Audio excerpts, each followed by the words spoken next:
Shadow Hedgehog use a gun?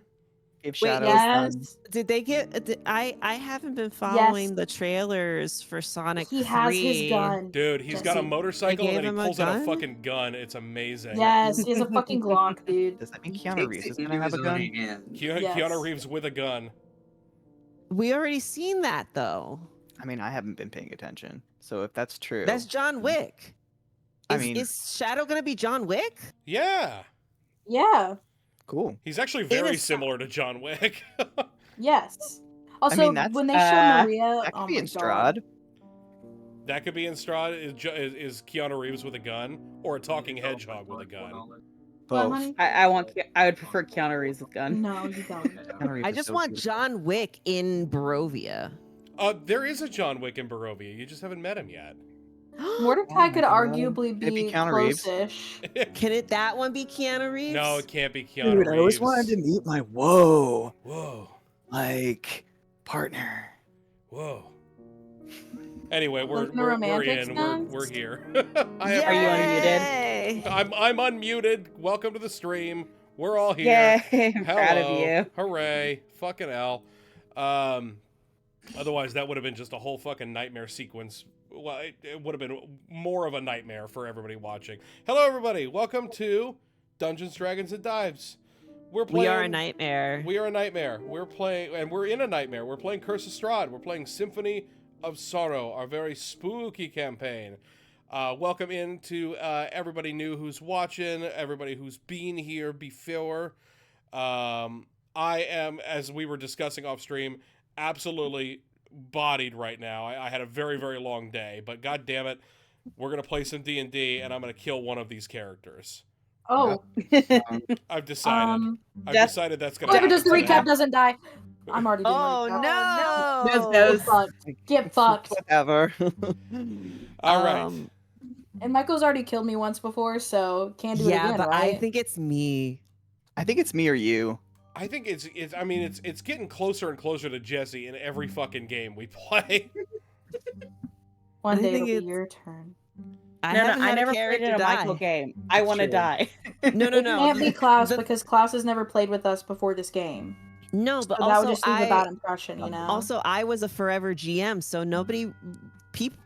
it's rare to have my characters die because I'm GMing usually. So Actually, it's not rare to have your characters die. You have a shitload of characters that die all the time as a GM. Well, I've killed- You tried to kill V, and I took it away from you. Who how what was that scenario? I don't remember that. V tried to use the death stick that you gave Oro, and Oro gave it to V, Oh, and Christ, V yeah. was gonna crack it open, and then Count stole it and flew away. Yep. Staff of power. And then Count killed himself No, because Well, Count I said you're didn't too let young. that happen. What? I thought Choir did some shit. no, Choir was dead by then. Long dead by then. No, Choir was alive because Choir was a part of the we gotta resurrect his stupid ass. Yeah. Oh, Choir I'm was talking, back this is at the by very, then. very end. Yeah, we did our side quest to resurrect Choir. That's right. But anyway, Michael killed V off screen, so we're looking for him. I mean, Yes. you know, that's the easiest thing to do is No, to kill Ghost. somebody off screen. Rock's fault. Well, you he haven't he killed- died off screen. well, you haven't killed me this season, so Not yet. Not yet. I guarantee you, it's gonna be one of you soon. It's probably gonna be Taylor. Taylor tends to die in my Oh. campaigns. That's it. That's my funny quirk. You know, everybody has a role in the party. I'm the one that's dead. You're the Kenny of the group. Yes, I am. I really am. Just Bless stay his away heart. from sharks. Oh, God. stay away from Hira too. And lions. Yeah, that's what frightens me. Mm-hmm. I haven't done anything bad as Hira yet. Yet. Yet. That's why you keep separating yourself. Ghost. Speaking of the damn What? Lion Oh, King, Ghost. that's who killed Choir back in the day. Was Scar Yeah. And Alpha. and Alpha. Well, he was semi-involved in that. You know, I don't remember everything like you guys do, so I I only don't remember either. that moment because it was so fucking iconic that he got coup de grace by a lion man. It's probably good that Mhm. Andromeda isn't watching right now, because Andromeda would just donate to bring back Alpha. That's right. I Hard forgot. veto. I'll quit the game if that. If I'm not doing it again. Hey, The trauma. He came back so many goddamn times. I have a question. Yes. Because I don't remember any of this. And I don't remember anything that we did before. Can we get a recap? Hey, I can give a recap. Of On Gilded Tides? No, not of On Gilded Tides. Of Last session. Symphony of Sorrow. Oh, okay. Yes, thank you for doing my transition for me. Taylor, You're welcome. tell me what the fuck happened last week, please. If you do a good job, I might give you a point of inspiration. Julian wants to help. Julian wants to help. Okay. Well, Taylor, start. There's just some dog shenanigans happening in the other room. Christ. I'm gonna kill him right now. Okay. He won't Well, even okay, know. I'll start then. Yeah, you so do it. basically, we started off with a big bang. Literally, the top of the carriage exploded in the middle of Vallaki, specifically in front of a particular tavern. Some of our party was there to see it on top of a growing group of people. Hi, sorry. Taylor, You've lost take it your away. privileges, you fucking loser. No, Ghost needed some entertainment. He was hitting his play button. Of course you have a play button. His YouTube play button. Yeah, he wants you to. He's got a Hello, silver YouTube. YouTube More play than button. I am. You can just still do the recap. So sorry. No, you're good. So essentially, the group inside the carriage had made this plan, or at least started it, which had started with a fire. To which our water genasi was like, fire bad, and doused the flames and created some steam. To which our Tempest cleric did a quick eye glancey and was like, cool, bro. And used gust of wind to create steam and blow it at the people that we didn't want looking. We used that under the cover of steam and smoke to escape to some stables. And the rest of the group kind of bewilderedly went back into the tavern. Us, Mitari, Ritter, and Griffin, we kind of hang back in the stables for a little bit. We did look over and we watched the scene unfold for a little bit. For some reason, Ritter remembered Baron Vargas, whatever the fuck. Valakovich. Valakovich, yeah, our Burgermeister. Mr. Burger. And Mr. Isek with the big monster arm. And he was like, hey, those are super bad people, but if you want to manipulate one of them, you can. Mitari was like, I don't know how I feel about that. Ritter was like, totally based. We should probably connect back with the others. And then we heard oncoming footies. Ritter tried to sneak around, knocked into Irwin, panicked, said something about Rictavio, not Rictavio, said something about performance. Irwin mentioned Rictavio, Ritter latched onto it, went into the tavern, where we reconvened with the rest of the group there. They passed information around. Danica very, very quickly did not take Ritter's shit. Demanded information as Irwin entered the stables and kind of did a very cool parallel and demanded the information from Griffin and Mitari in there. I would say that Irwin was a lot cooler, kind of like a cool dad, who was slightly disappointed in his new daughter, Griffin. But needless to say, everyone is kind of tentatively of an understanding that we're not bad, but we're not good either. Especially considering that Mitari was upstairs in the rafters, and there was something up there that Irwin was very concerned about. We don't know what that thing is, but there was something there. Oh yeah, that Mitari- did happen too. Yeah, there was something that Mitari caught glance about there. So we all kind of back at the bar. Um, Brictavio makes his presence known. And Ritter, remembering that he should be involved with this person and maybe he should play by the rules of the world, you know, they're talking about Stuzzy, you know, and they're trying to drum up the whole the fervor of yeah, we can take him on, because Donica was like, can you boys actually do it? Um, so Ritter was like, yeah, I made Stuzzy bleed, and he tried to make a spiritual weapon into a guitar. That didn't work out. And then Rictavio laughed at him, and Mordecai said, catch me outside. And they almost did that, but then they didn't. And instead, Mordecai was like, I'm going to break into your stupid carriage, and I'm going to steal something in there, because a tarot card reading told me so. Excuse me, Taroka. Yeah. We then proceeded to go upstairs, and we found out that, yes, Ismark is still very paranoid, and he nearly had a panic attack about Irina and the information that we found out at Strahd Castle. Ritter was also very concerned about him, and he showed that in many ways. Matari noticed. Matari made cat face. And then the next day, the group decided to split up to tackle our woes.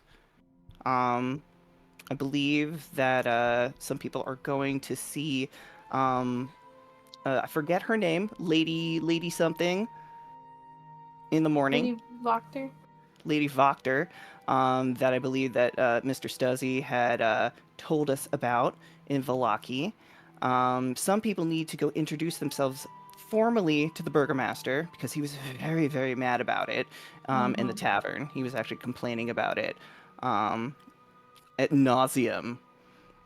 So the people who were clocked by the authorities have to go do that. Those of us who were not clocked by the authorities, we've all decided to be a little cheeky. And some of us need to go to the church to see about St. Andrew's and some church stuff, because that's what Ismark wants to do. And that's what Ritter wants to do, is whatever Ismark wants to do right now, because he remembers him from a past life. He's got two people. Him and the one that's going to go by himself and figure out what's going on with this festival. Which, it's a festival of what, Jesse? Something about fire. Okay. Fire? Okay. That's... Blazing sun. Blazing sun. That's it. All Okay, will be Blazing Sun. well. Yay. Okay, so that's it. Awesome. Thank you very much. Take a point of inspiration. Cool. Now, Taylor, I believe you have written down exactly what everybody's Yep. homework assignments are. Our schedule. Your So, itinerary. in the morning, Mordecai, Hira, Ismark, and Irina will go introduce themselves formally to the Burgermeister Meisterburger, and concurrently, Matari, Ritter, and Griffin will go meet up with Mrs. Voctor, a confidant of Strahd in Valaki. And then later in the day, Ritter, Griffin, Irina, and Ismark will be going to the church to do church things. They want a Cleric church shit. girl who goes to church and read her Bible. And then Matari and Mordecai will go pay Rictavio a nice little visit. Just a friendly chit chat, you know. I hope Smile. it's I'm friendly. friends. Smile. Mm-hmm. No, Haha. correct me if I'm wrong. I thought Griffin was also going to, not the church, but the. Oh, I think it was kind of up in the air. I don't know. Yeah, well, let's That's up to finalize you. all of our plans right now. So we Yeah, know who has to go to the Baron, and we know who has to go to Lady Voctor. I'm actually going to skip out on going to Lady Voctor. Okay. To do what? I want to do, I'm gonna do Augury, actually. I want to make use of Augury, Like the literal spell, augury? And I want to see where that takes me in the morning. Okay. All right. Sure. We... It says, go to Mrs. Voctor. Okay, my friends. We begin. As the morning sun continues to rise, we see the town of Valaki, nestled in the heart of the valley. Despite the constant overcast, the sun casts a glow over the town, shedding light and, dare I say, even warmth on the denizens of the community. As shops open and people begin their daily routines, there is a sense of normalcy that seems almost out of place in Barovia. Nowhere is this more prevalent than in the town square, where common folk busy about their morning, collecting water, visiting shops, gossiping as they weave their way through the street, taking care to avoid the stocks near the festival stage, where several individuals in garishly colored plastered donkey heads remain detained. No one bats an eye toward the prisoners' plight, even going out of their way to ignore them, save for a few unsavory-looking teens who take a moment to stoop and grab a rotting vegetable from the conveniently placed wicker baskets nearby and chuck it toward the offenders, cheering when they score a direct hit. Now, as I've already forgotten who. Which thing? Going to the Baron. Hira, Mord, Ismark, and Irina. Hira, Mordecai, Ismark, and Irina. You're making your way through the town square toward the Baron's mansion. You see this display happening in the middle of the town square. Do you have any reaction to this? Do you have anything that you want to do in regards to this? Or are you just going to focus up and head on to your mission? Is there any sign as to why these men or people, men, women, and children, What the fuck? are in Nobody's stockades? Not immediately. You'd have to probably ask around. But to what crime? What's the crime? I guess these kids are throwing the rotten vegetable, so he's gonna try and stop one, like catch it in midair before it hits somebody. Okay, roll me a sleight of hand check or a dexterity save. Let's see. Sleight of hand is +5, so should be good at this. But so's Dex. But I'm okay with this. And yeah. Oh God. +5. 10 is not that bad. It's not like these kids are baseball players. You manage to reach out and just as it leaves a kid's hand, catch a rotten tomato, which unfortunately squishes in your fist as you manage to catch it. That's fine. I'm gonna throw it aside the moment that I have it, like onto the ground. Oi, what's wrong with you? Does any man deserve this? Yeah, damn it, break the rules. And What what are the rule? rules? You must not be from around here, yeah? No, we're not. Please enlighten us. Hannah's gonna gesture to the group of them like it's obvious. Yeah, I mean, the kid kind of has like a smug grin on his face this whole time. He says, "Look, we're obeying all the laws, hey? You know, we do it because it's fun." I mean, I guess this is part of the Burgermeister's merriment. Yeah. Yeah, some people don't like to have fun. And them that don't like to have fun end up in the stocks. And they get to be other people's fun. Interesting. Well, Mordecai will kind of grit his teeth and look at Hira. Yes, well, what goes around comes around. Yeah, with that sourpuss look on your face, I suppose it might. He's going to cross his arms, shake his head, maybe count to 3 because he can punch a child. he would punch somebody. And he's going to turn around and say to the burgomasters.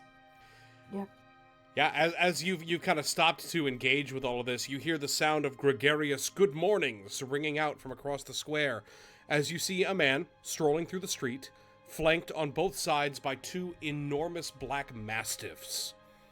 He wears a breastplate and rapier, both of which glisten against his fine silk tunic. In addition to the dogs, he's trailed by a couple city guardsmen. He stops for a moment to chat with a few folks before continuing his rounds, inspecting the festival posters hung about the square, straightening one on its bent nail until he is satisfied. This man exudes authority as he interrupts any conversation he pleases to exchange pleasantries with the citizens. And this is a man that you recognize from last night, although much more put together now. You see Baron Vargas Valakovich.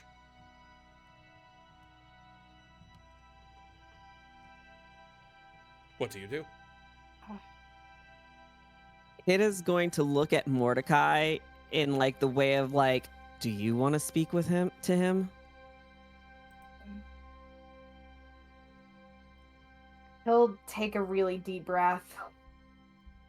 Oh. You guys hear that? I'm sorry. Yes. He's chewing his treat on his help button. I'll be right back. Help, help, This is why you don't get your dog speech buttons. help, You have to help. help. As the Baron kind of makes his way through the area, Ismark and Irina kind of clutch towards the two of you. Ismark says, I suppose as the Burgomaster of Barovia, I should make a good showing, yes? Yeah, probably, because it seems like Mordecai will do You're a gonna sleep- live a s- here. Yeah. He'll do a sweeping glance of the festival preparations. It seems like looks go a long way here, so best make a good effort, yeah? I suppose so. The Baron kind of strides up to your group, having recognized you from the previous night. And Ismark steps forward to intercept him.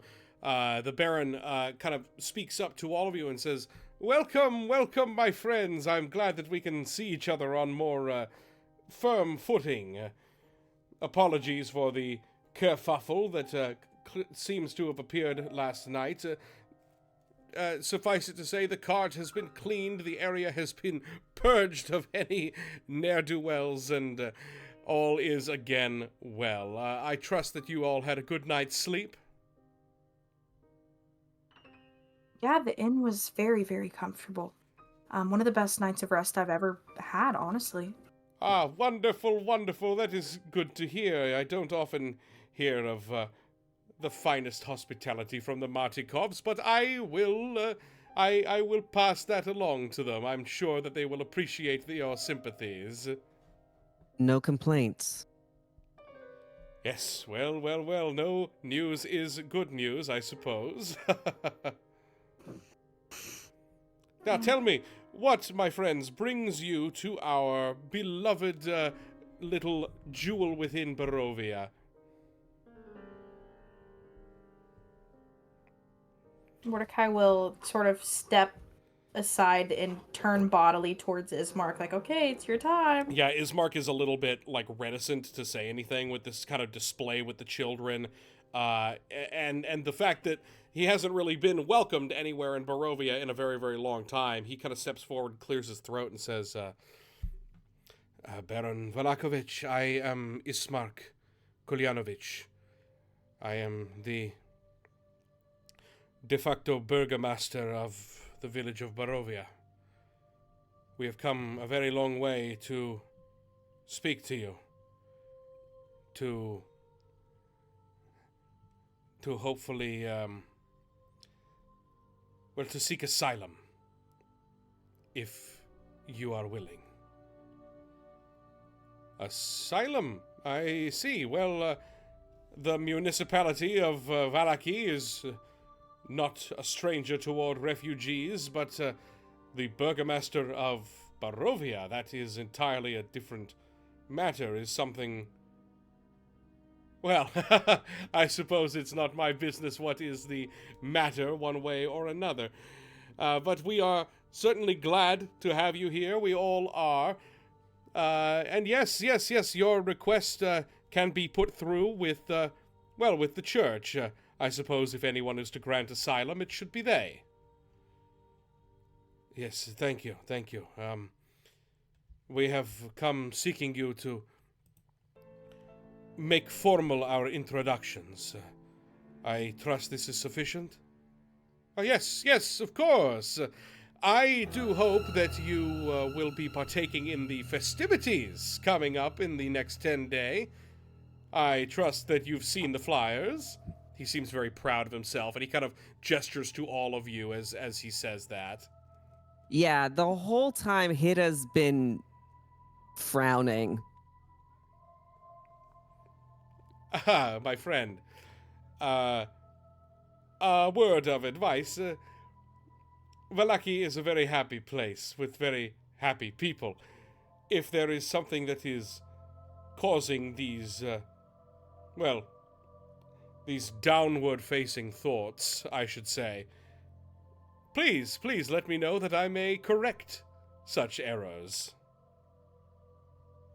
Hida's going to sidestep and look over his shoulder towards the square. Is that what happened? I'm sorry?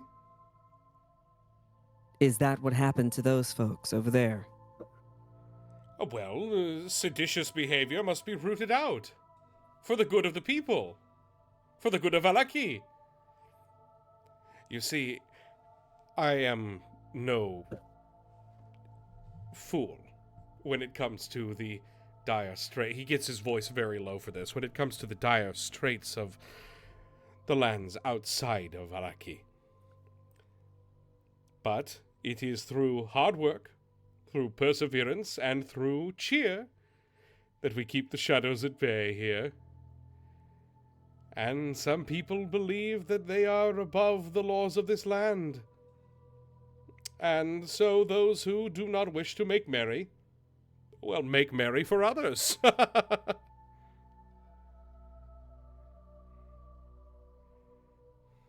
Of course, yeah, that makes a lot of sense. You're really doing a great job here. I think Kira here just hasn't quite had enough coffee yet this morning. Yes, I see. Perhaps your new friends, the Martikovs, will be able to furnish you. Not too much, though. We don't want you buzzing about the walls. No, of course not. Everything in moderation, right? Yes. He inspects Hira to see if Hira is indeed smiling yet. Mordecai, nudges you just a little bit. No, if anything, his frown got tighter. Here, let's go get you some more to drink, yeah? Sure. Well, if you require anything of us while we're here, you know where we're staying. Mordecai will give a smile. Smile that does not quite reach his eyes, of course. Mm-hmm. Very much like you're a kid, it's picture day. And the kid behind you's been bugging you in line all fucking morning. And he'll start to pull on Hira. Hida's going to stand very stiff, so it actually takes work. Mordecai gives Ismark a look like, fucking help. Yes, Baron. Thank you very much. We will be on our way now.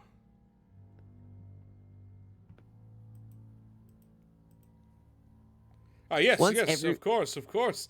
And please enjoy the festivities, and if you find yourselves with the itch to assist, please find yourselves some wicker and bring it to the stage floor. Oh, wicker. Very, I'm assuming some sort of a pyrotechnics in honor of the Blazing Sun. No spoilers, young one. Okay. Mordecai's like, haha, yeah, yep, my bad. It's And all we'll a keep show. pulling, yeah. And we'll keep pulling. Hira will wait until everybody else is left before he starts to leave. Okay. Mordecai gives those dogs like a look up and down, like, don't want to get too close to those things. Yeah, they are absolutely massive. They could do some damage if they were so inclined. Yeah, well, there's zombies out there, guys. Like, I don't. Yeah. What are we gonna do here? So, Hira's going to frown even more once he finally turns around. He's like, "We should not be here." I understand that, but there's a lot of reasons that we do need to be here. So, I know you don't seem like the acting type, but I'm gonna need you to play a little bit of a part here. And he'll kind of poke a finger in the middle of Hira's chest. Say, smile, even if it looks like you want to die inside. Because you are not going to end up like them. And he points at the poor folks in the stocks. Of course, it wouldn't end up like them. They wouldn't catch me. Did you see the very, very large gentleman with the Burgermeister? I don't know. I could beat him in a race. That's besides the point here. Let's just head back. Because I need some coffee. You know, that's probably why you're so short. What? What? Smash cut. Simultaneously. We are back at the Blue Water Inn. And inside of the tavern, in the morning is a very different scene than in the evening, though I will say that there's not much difference in terms of the amount of people here, just in the rowdiness of them. Everybody is exhausted, but still nursing on drinks, probably from last night. We've also got probably the most pronounced. Those two drunken buffoons, those two rich boys, are gone. But everyone good. else. I was like, day drinking? Yeah, right. Yeah, even day drinking is below them. Something has to be. Like, I know this shit's depressing, but come on, man. Yeah, no, they're having a great time. They're rich as hell. Oh, yeah, no, you're right. My bad. So That's why the poor are day drinking. yeah. Before we deal with Mitari and Griffin, Ritter, you said you want to do augury. Explain. Yes. So I think after the really bad performance check, and how like dramatic it was with like both Hira and Mordecai coming to like his defense, it was like a really weird like emotional like wave that happened to him. So he is desperate to try to be functional and helpful. So I had the selection of the augury, and he's trying to figure out like what is going on with his clericness, what is going on with his, you know, what's going on, period, because he doesn't remember anything, he doesn't know anything. And as an astral drifter, you come with a diary. So I want to have him use his little pen and his diary to make use of the augury skill, be it like he creates his own cards or symbols or something like that, to invoke like this omen that I can use for you to, you can give me like random information in the area. I'm using it as a narrative pull for him to kind of use that going forward to St. Andrew's. Understood. Okay. Go ahead and put the spell augury in the chat. Let me give it a Yeah, read. sure. Bloop. It's actually really fun. Yeah. You receive an omen from an otherworldly entity about the results of a course of action that you plan to take within the next 30 minutes. I choose And can the I omen. cast this as a ritual? Yes. I believe that's Cool. legal. Da-da-da. Yeah, augury is a It's a ritual. ritual Okay. spell. Cool. Okay. I need you to present me with a course of action. Okay. Okay, so I suppose then if my course of action would be, I'm gonna make it spicy. Mm-hmm. He knows Vargas because of that 30 insight. Yes. He rolled Which a 30 on his means- insight check, which means that for some reason he knows the Baron. Which means that he made it outside of that initial part Mm-hmm. of Barovia, which that made his mind go what, and I think that's just going to spin him in that direction. Okay.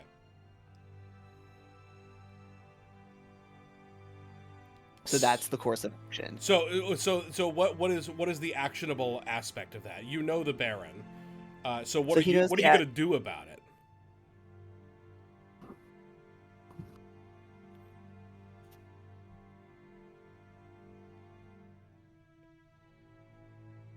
Okay, I know is it's there a to fucking do? weird question, right? Okay, he knows the Baron. Does the Baron know me? I see. This is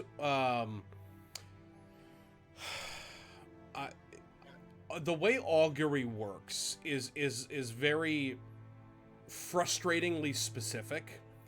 What would you do within the next 30 minutes to determine whether or not the Baron knows you? And I can tell you whether or not that's a good idea or a bad idea. Yeah. Like if he went over there, If you okay, like say like so like you're- say like yeah. yeah, if he went up like literally like went over there, like say like if he tried because to the Baron like didn't peek- see you, you were hidden. Yeah. Like say like if he did see him, in that moment, like say if he like stuck his head out too far, or say if he like went to go see him like right now, like because it's over the course of the next 30 minutes, Got it. right? So If you were that would be the course of action. If Okay. he did this, if you were to reveal yourself to the Baron, yes. um, What would the reaction?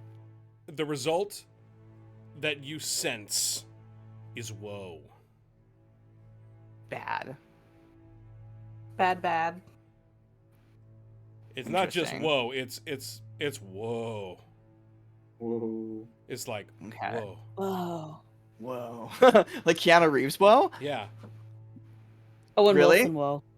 Wow. Wow. Wow. If you say Keanu Reeves, whoa, I'm gonna go over there right now. It is you sense very bad things down this path. Interesting. I think Ritter will sit in that feeling, and then he's gonna wait for the rest of the group to get back. Okay. From both of their excursions.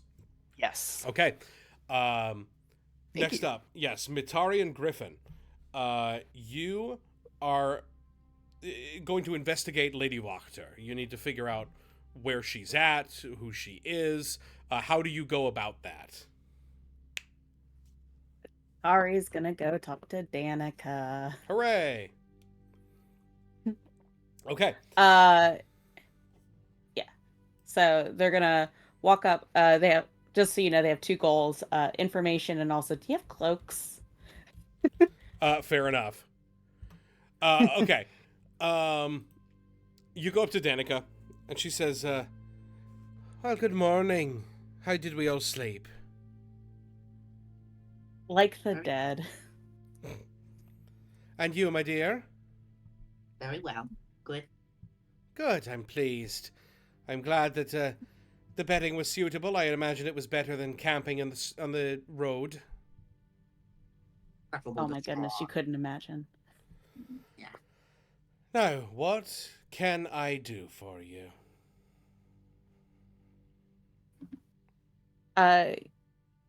Klaus, just yell at me if I talk too much, okay? You're good. Matari will kind of settle up on one of the stools and say, "You seem to know your stuff around the city, and I imagine being a tavern owner, you hear a few things. Would you be able to help me out?" With what, dear? They'll just lean forward and kind of keep their voice a little down and just say, "What can you tell me about Lady Wachter?"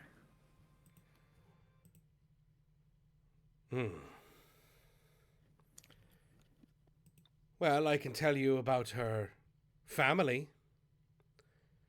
In fact, you've met a couple of them. She gestures over to the filthy table that was left by those two drunken morons.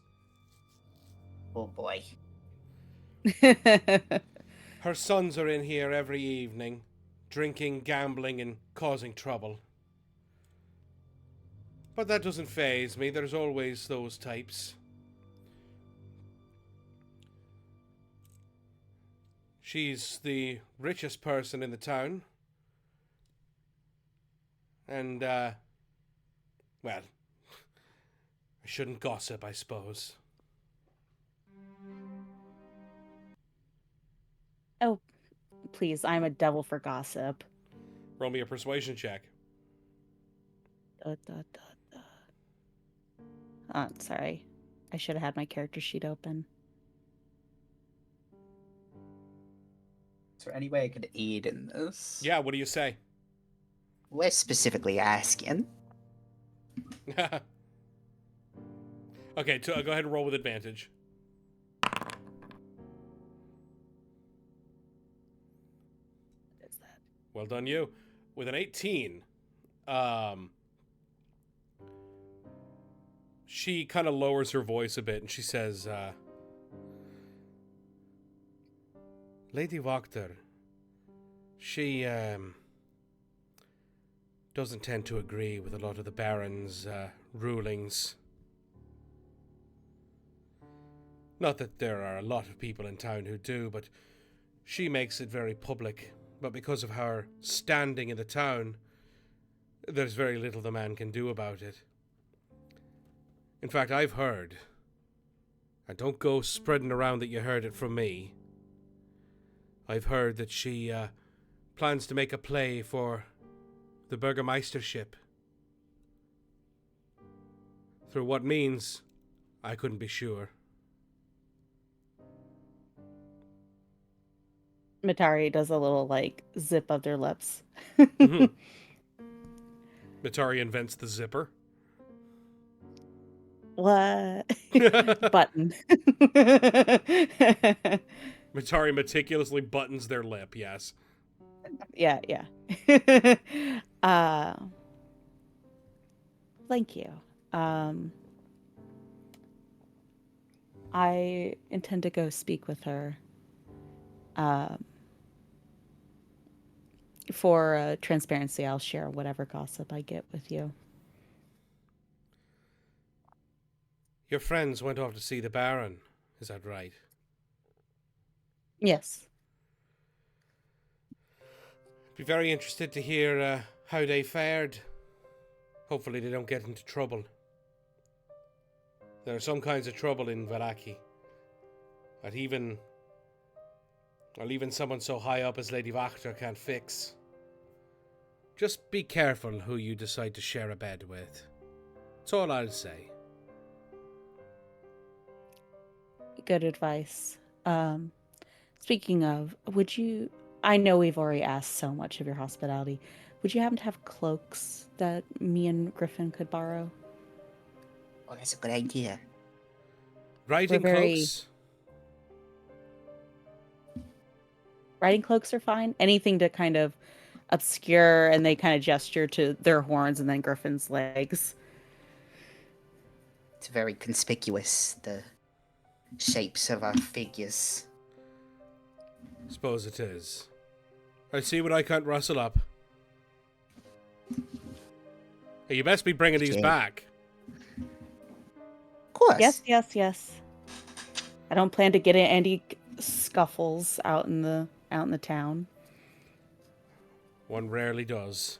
And she goes into the back. She manages to produce a couple of large cloaks, hooded cloaks for you to borrow and make your way through the town to Wachte House, which she will point out to you on your map.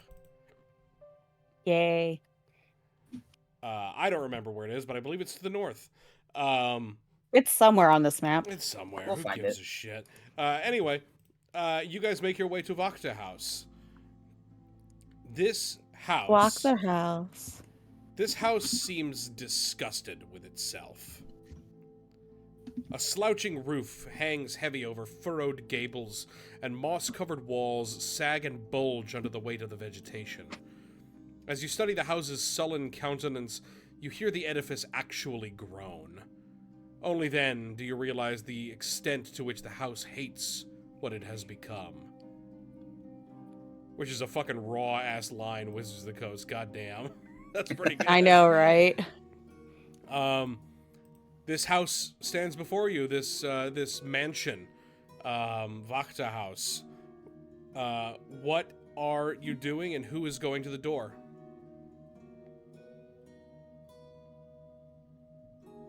Would you like me to take the lead, my dear? They'll look over to Griffin. You seem to know what you're doing here. You flatter me. Yeah.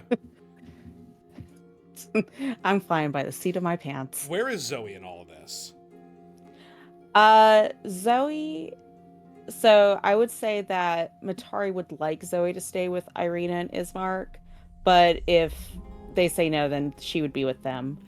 I think that because of the nature of the meeting that they had to have with the Baron, they would not accept Zoe to come with them. So Zoe could either stay at the Blue Water or could come with you. No, she'll stay with them because Erwin did not seem thrilled to have her as Cat. Got it. So Zoe is with you. Yes. All right. Mitari, you make your way up to the door. They'll kind of make sure that they're straightened up as much as they can be, and they'll knock on the door. You knock, and after a while, there is sound of movement from inside. And as you wait at the door will eventually open and catch on a chain. As you see a grubby little man open the door and say, "Hey, can I help you?" I'm here to see the lady of the house. On whose business? The Count's. They'll lower their voice at that one. Roll me a persuasion check.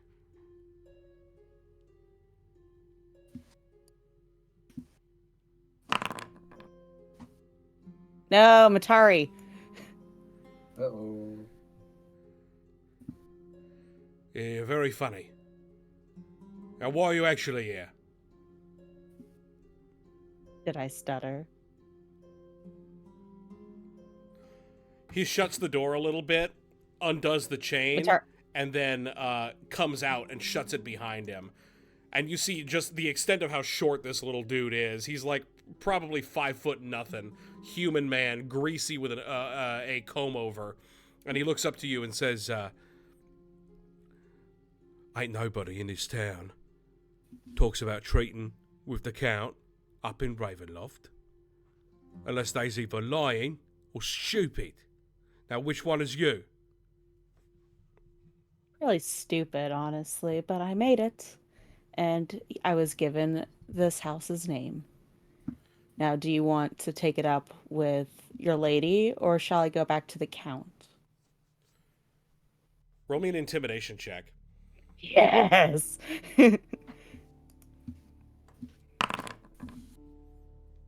Yeah.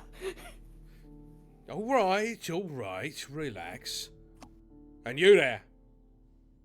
You got the same business as this one? Something of a bodyguard. Is that right? How tall is Griffin? Uh, with the horns, probably like 5'9". So not super.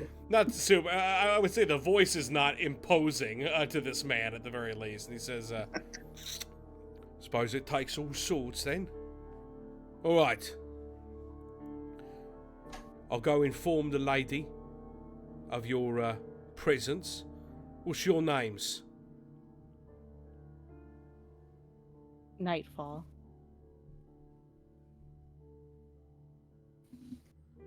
And you, sweetheart? Griffin. Yeah, all right. And he will go back in and slam the door behind him.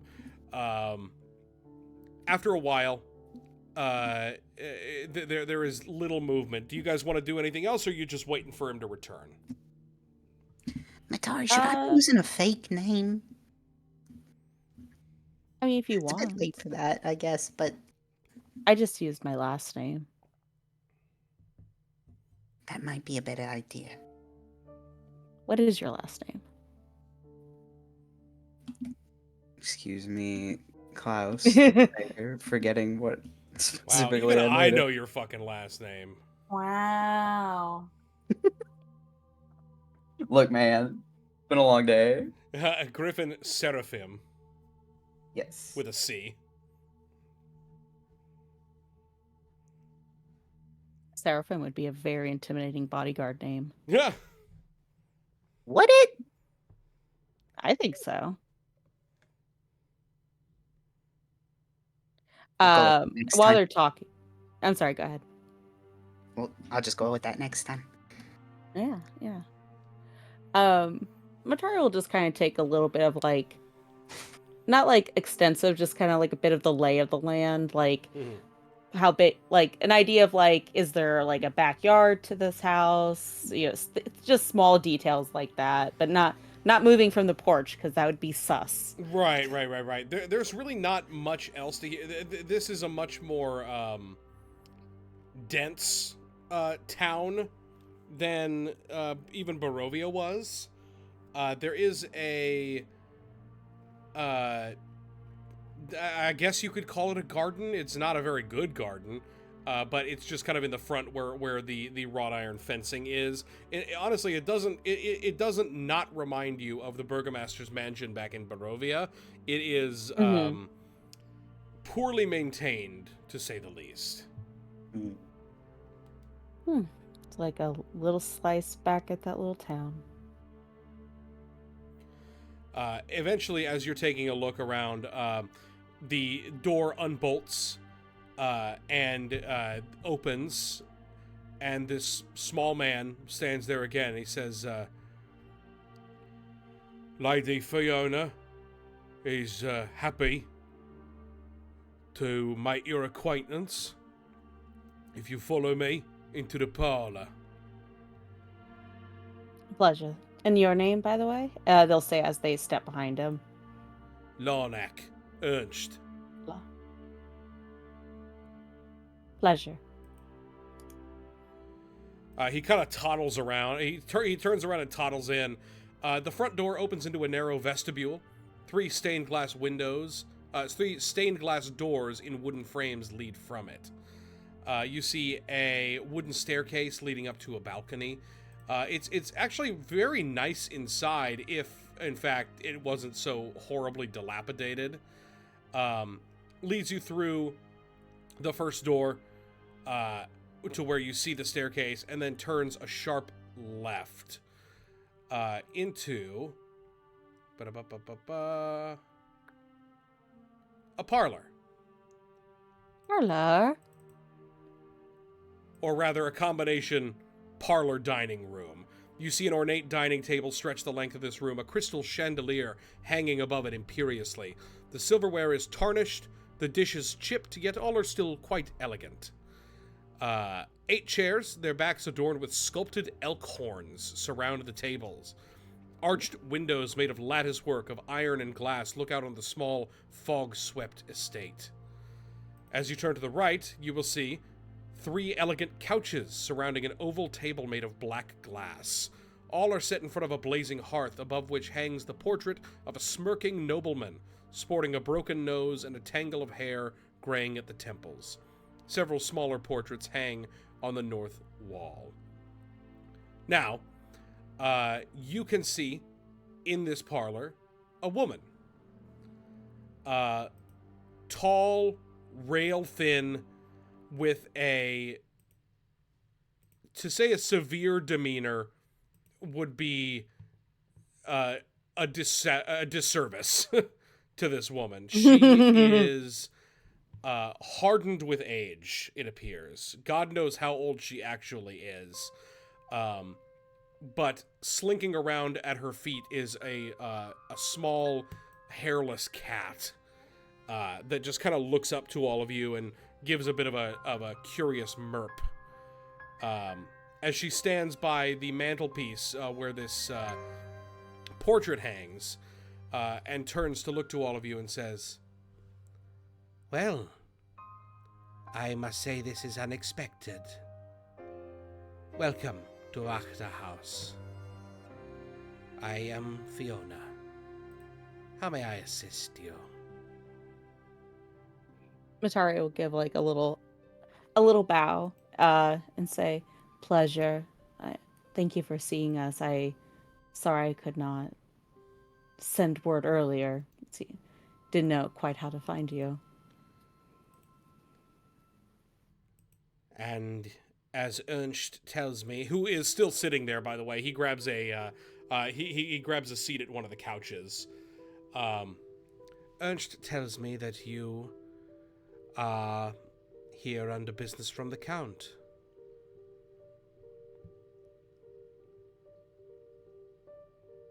You were Yes. directed this way by him specifically. Yes. I make no secret of my family's long-standing loyalty to the von Zarevich line. As you have met him yourself, I wonder what your estimation of the man is.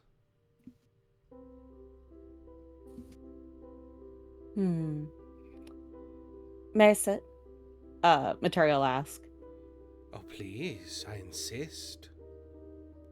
They'll sit down and like pick Zoe up to like sit next to them. Griffin is remaining standing. Bodyguard Griffin.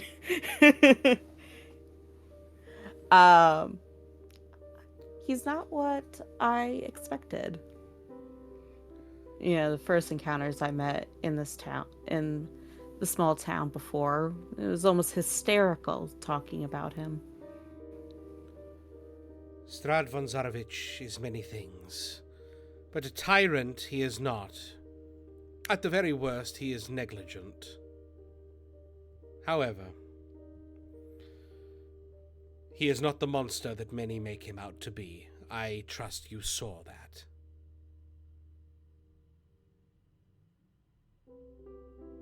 I saw nothing more than at the time, nothing different that I hadn't seen in other towns, other cities. Very hospitable, actually. Yes, he would be. He does care very deeply about all those who visit his lands. For we all know that none come here willingly. Not anymore, at least.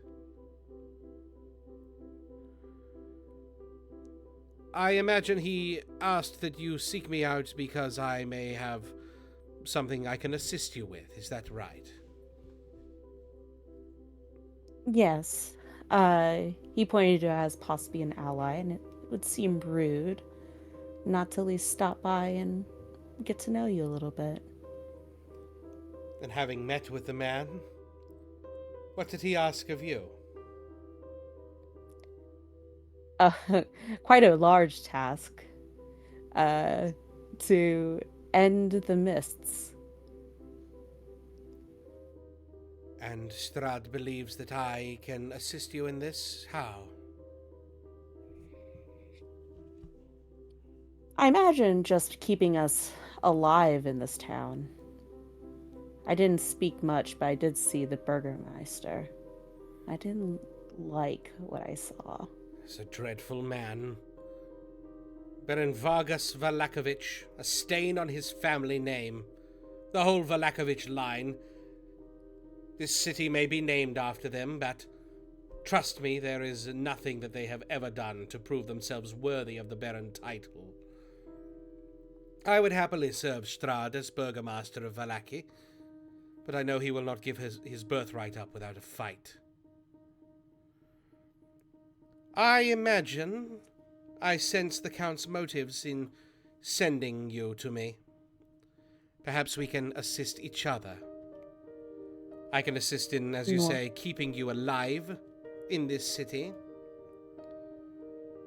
And you may assist the people of Vallaki in kind. What did you have in mind?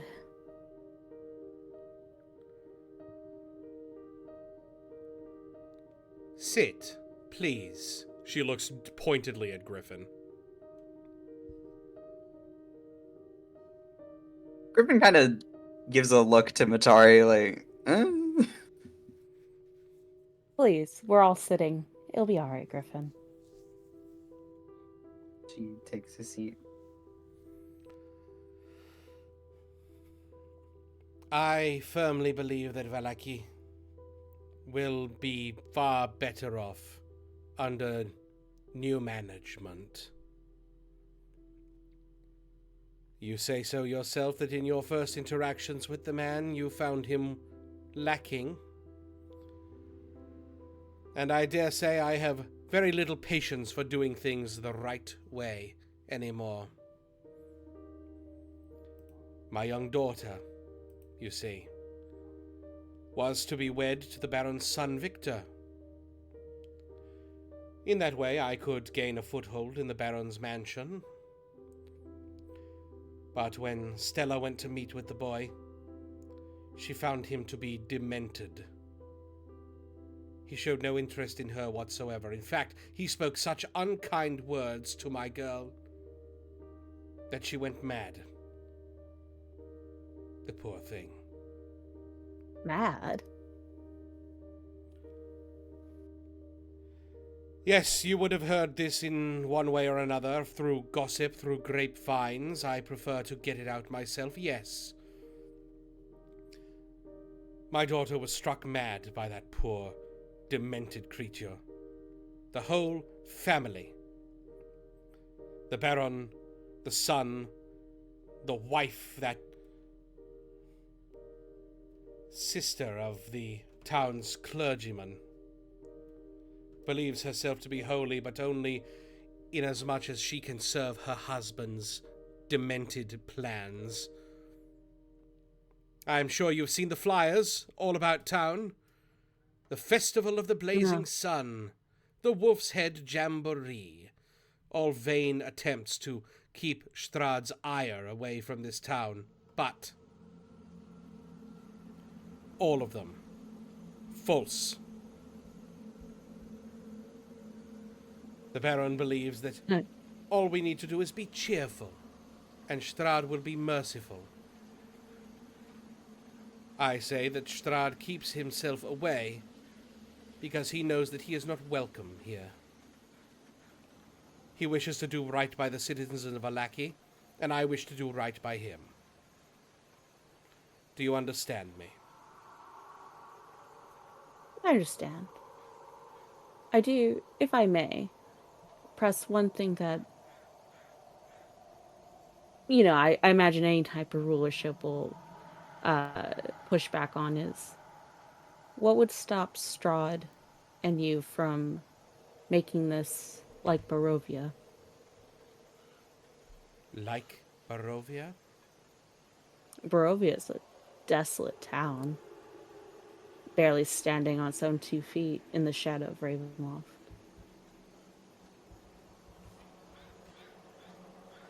I suppose my follow-up would be what they did to deserve such a fate. Fair. Strahd is no tyrant, but he will enforce order where it is needed. He is no all-powerful deity. He is no god, he is a man. He is a great man. And a man of considerable power, that is true. But whatever foul fate Barovia has fell into, I'd imagine it is because they forsook him.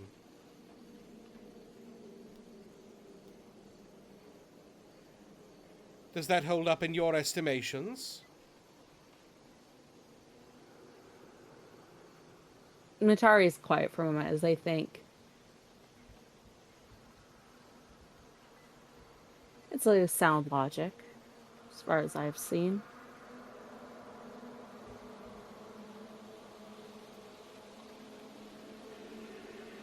Roll me a persuasion check. For this whole conversation. Jesus Christ. 23. Who's a social them? It's Matari.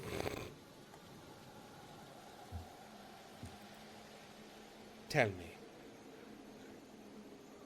In your estimations of the Burgomaster, do you believe he is fit to rule?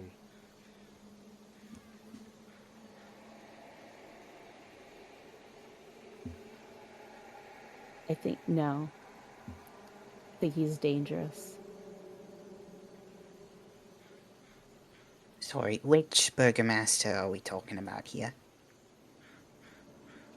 Matari bites a lip to be sarcastic. But the current the Wallaki one.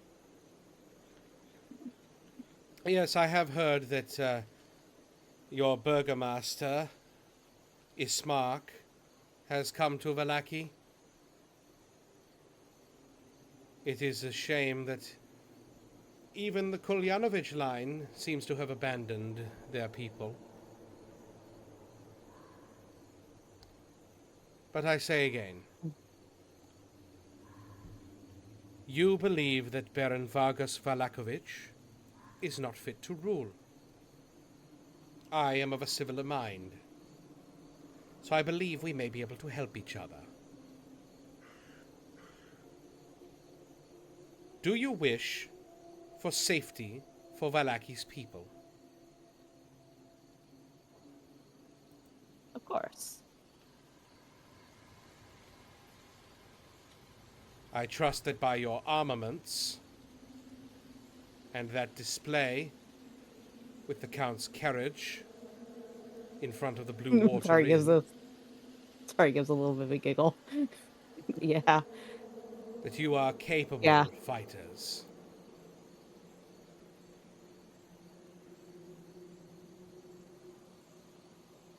Am I correct? We've survived a That's an kerfuffle or two. And What'd you what did say, Griffin Croft? say? Yeah. Perhaps an understatement. Confidence. We've held our own. That is something that is rare these days. Do you wish to aid me in bringing peace to Vallaki?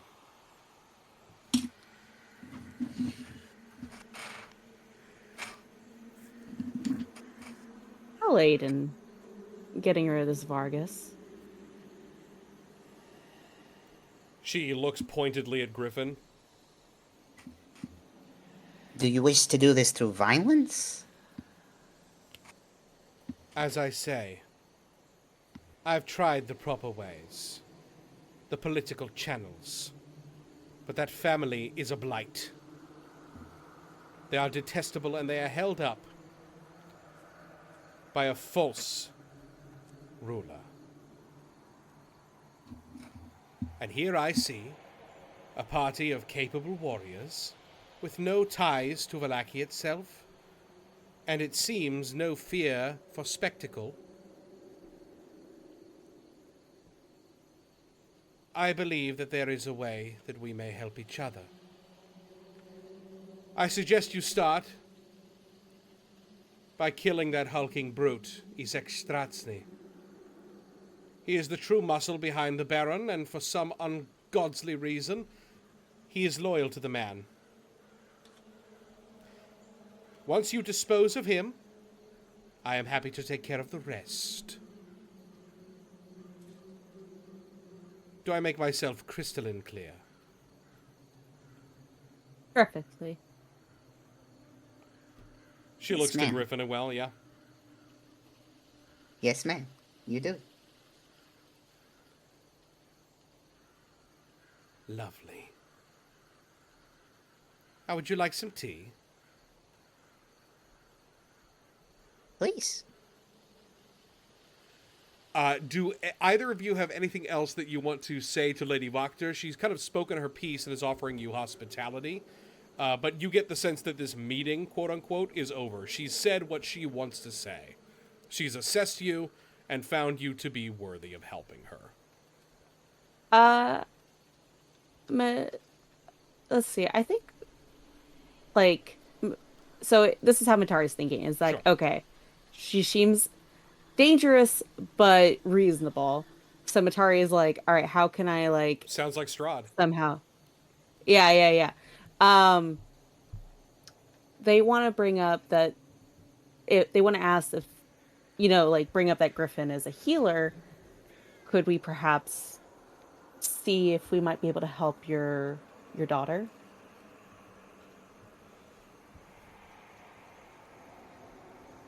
I have sent every healer to the girl.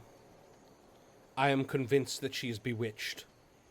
Only the removal of that cursed family, I believe, will bring her back to her wits.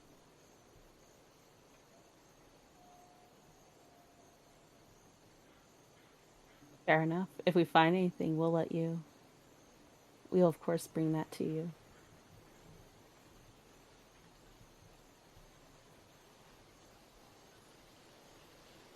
Lovely. Anything else for Fiona? This is free period. You guys can ask whatever you like as you kind of spend your time, talking shop, as it were. Things like how long have you known the Count? Sure. Yeah. I mean, she'll say that Stuff like that. her family has served the von Zaroviches for generations. In fact, it would have been them that were already the burgomasters, if not for the technicality of the fact that Vallaki was settled by the Valakoviches, and Strahd, in his grace, gave that family the rulership. But it has only declined in these last few decades. Mm-hmm. Good to know.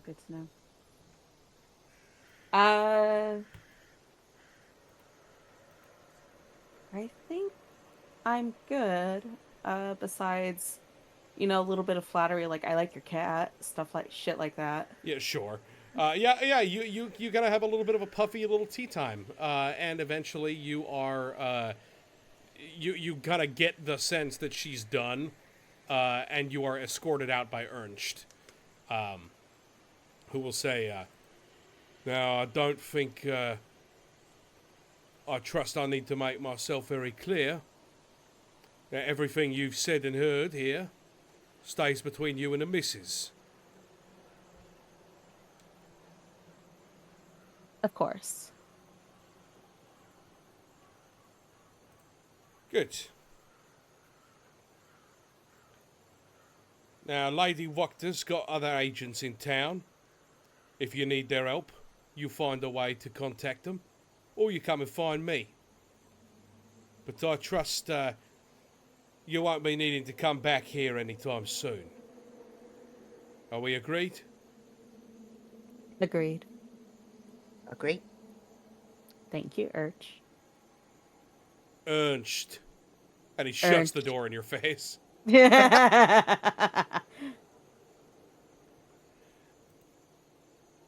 you have anything else that you want to do before you head back to meet with everybody at the Blue Water? Boo boo boo.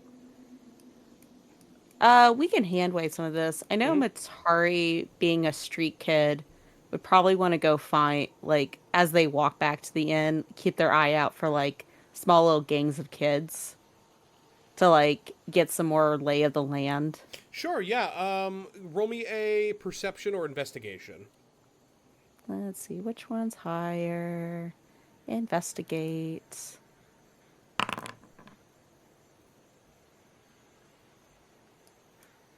Yeah, with your 11. investigation, you don't see like roving gangs of children, but you do hear the sounds of children coming off from the east as you make your way down. Eventually, as you kind of make your way back down the main street, you will see a large gathering of children, kind of out in a field next to a massive dilapidated building. This appears to be an orphanage of some description. And the kids appear to be on recess. But you don't see, like, nobody's Gangs. artful dodging, exactly.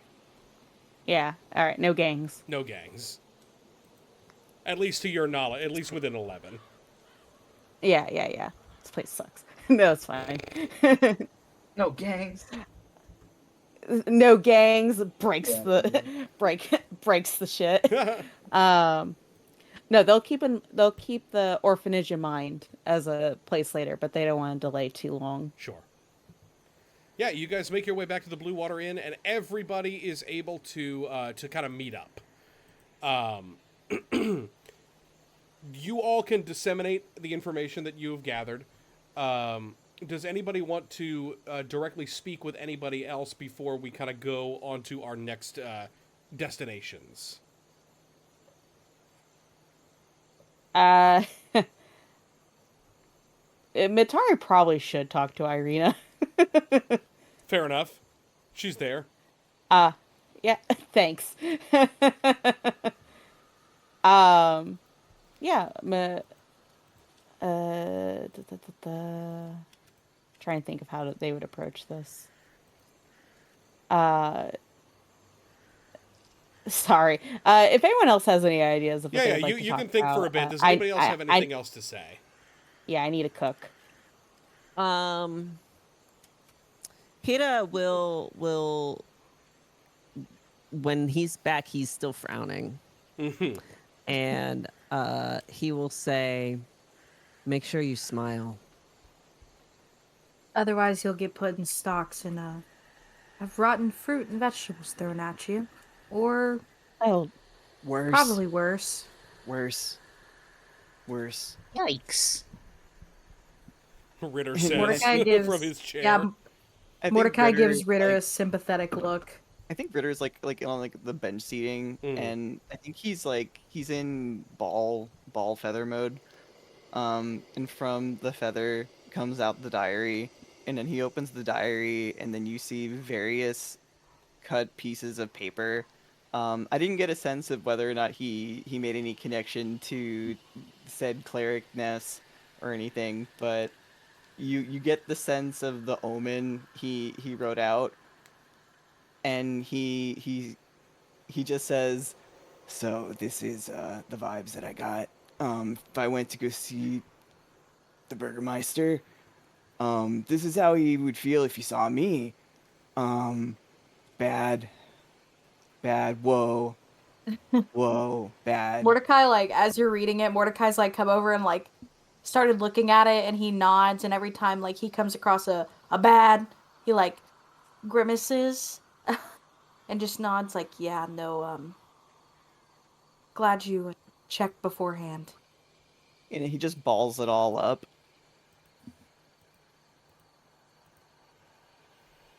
We'll have to get you some more inconspicuous clothes, Ritter.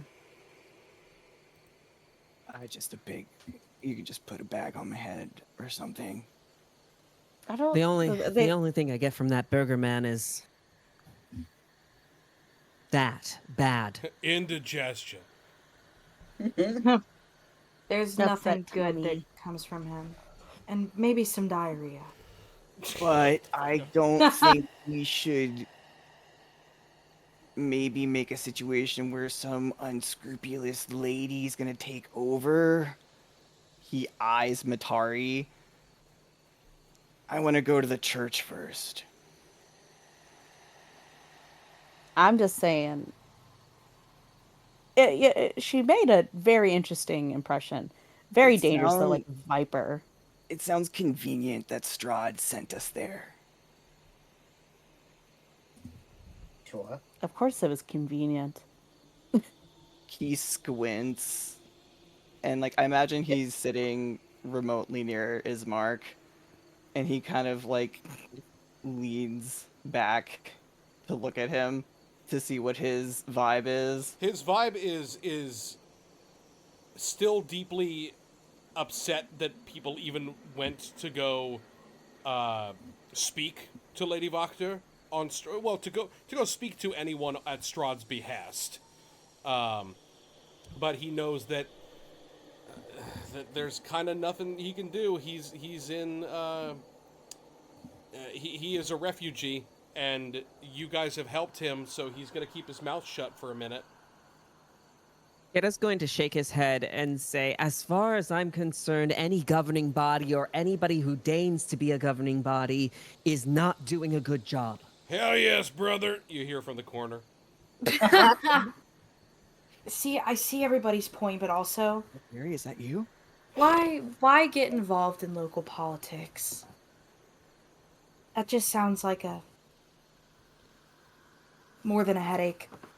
All we need Getta's gonna to frown know. again. Yeah.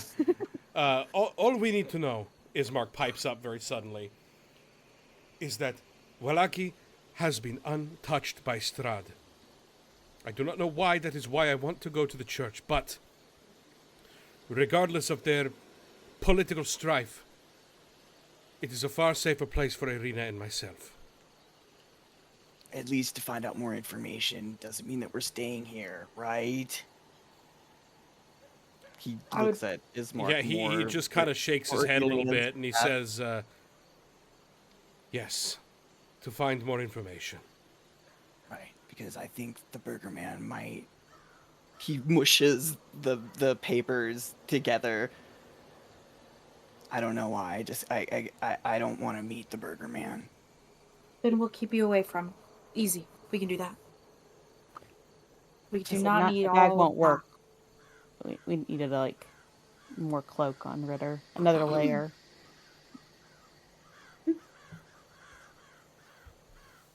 We can talk about more in less eavesdroppy places. Does churches provide sanctuary? Generally speaking, I don't think the last one was gonna. I mean, maybe this one will. I feel like the last one was a bit of an anomaly. Hopefully. Hopefully. in What my if it- experience, yeah. I mean, I've been to What some if- churches that are nightclubs, so maybe this one will be fun. What if it is a trend, though, to chain up undead children in the basement? Hope not. I really hope not. Well, there's only one way to find out. Are we all going now? I mean, you can. I mean, you can all. No, I have- still have business to attend to. Yes. Some unfinished business. Can I insight Mordecai? Decide Sure. amongst yourselves, Sure, go for it. motherfucker. Try me, Try dude. it. Do it. I dare you. 14, Mordecai. Are you trying to hide anything? I don't think Mordecai's the kind to. He's not the kind to hide that kind of thing. His intention is clear. It's not nice.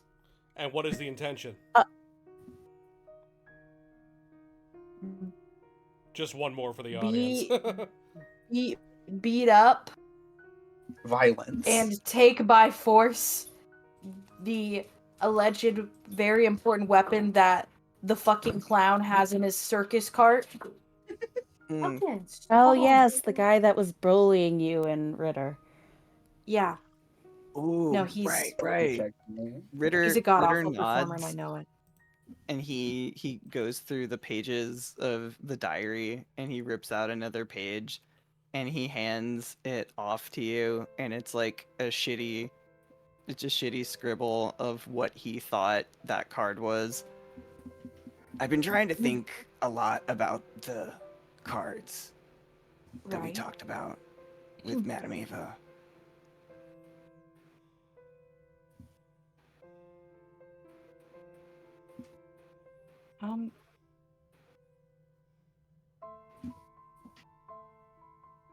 Mordecai kind of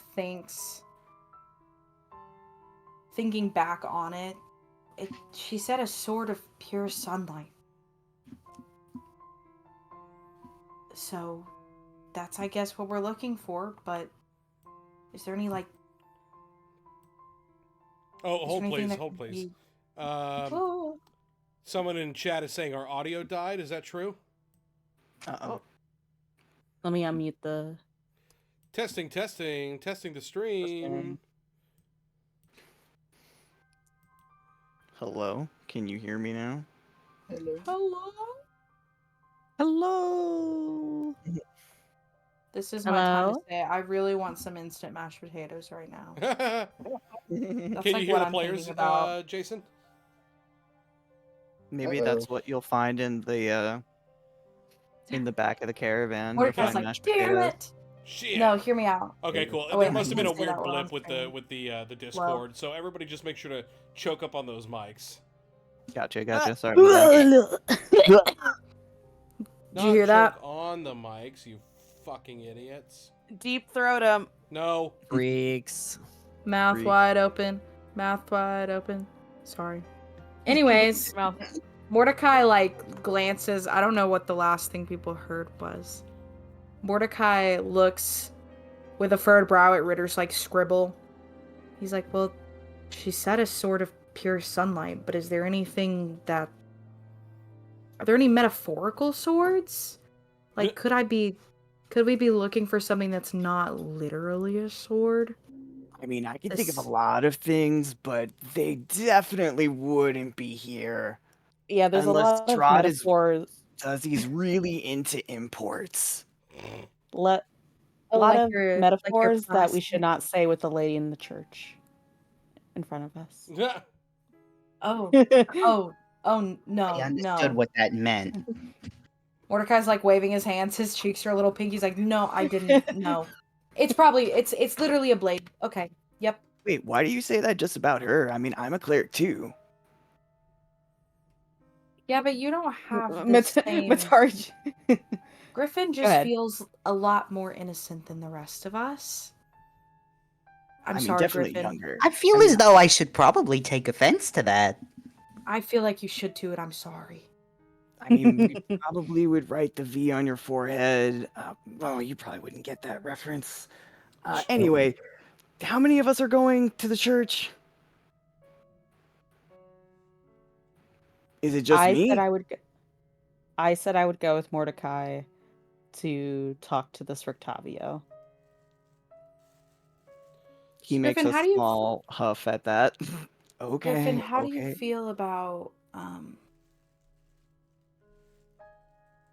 physical means of gaining Gratuitous things? violence.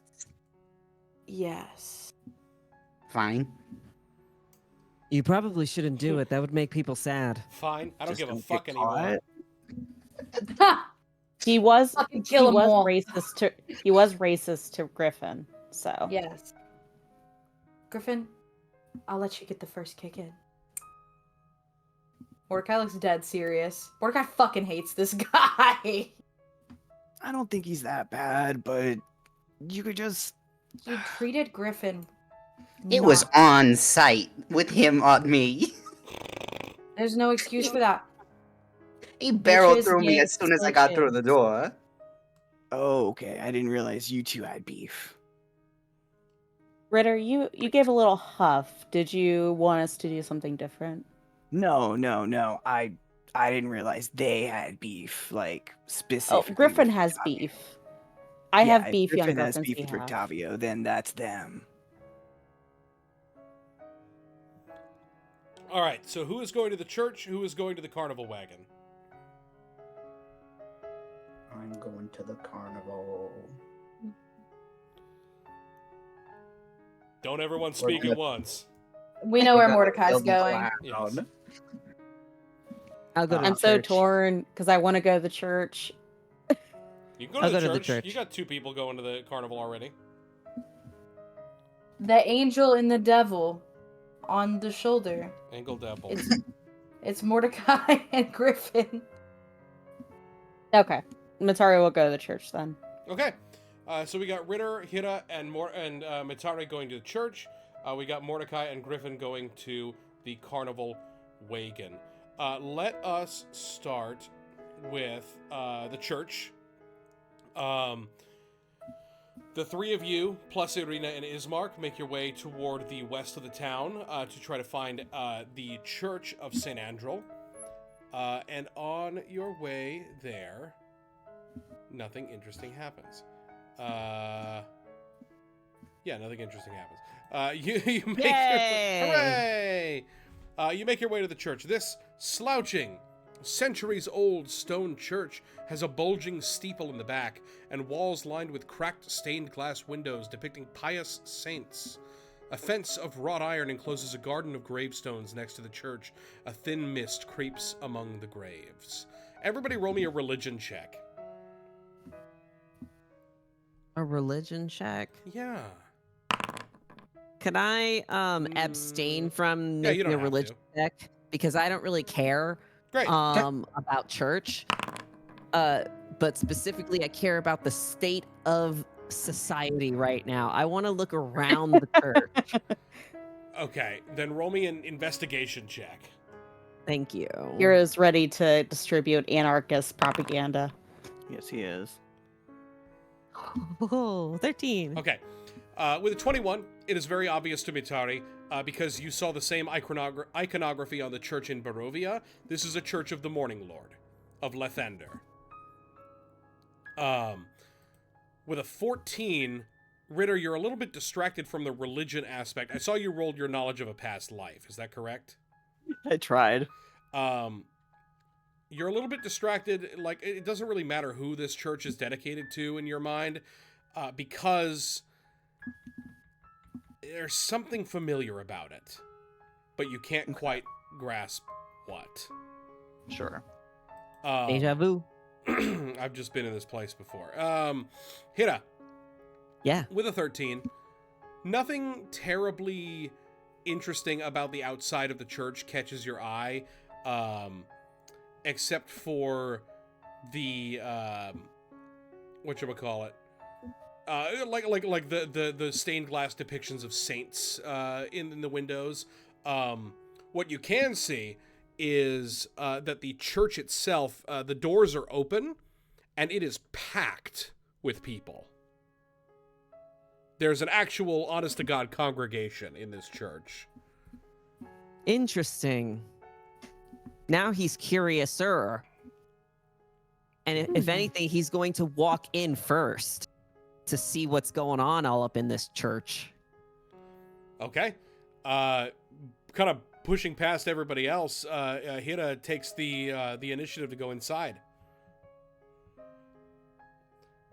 And as you go inside, you get the sense that there is no sermon actively being preached right this second. It's literally just the people are in there praying of their own accord, helping out, cleaning things, volunteering their time. You get the sense that there is a very strong community about this church itself. What you can see is up at the pulpit, there is an older man, an older gentleman, who appears to be the priest of this church. Right, the head of whatever. The head goon, Mhm. talking to a sad old woman. You can't really make out what's being said, but you can see that she's crying. Once he realizes that he barreled past everybody else, he's going to stop and turn and point around while he looks at Ritter. They're not usually this full, are they? I think Ritter finally snaps back to reality. Whoop.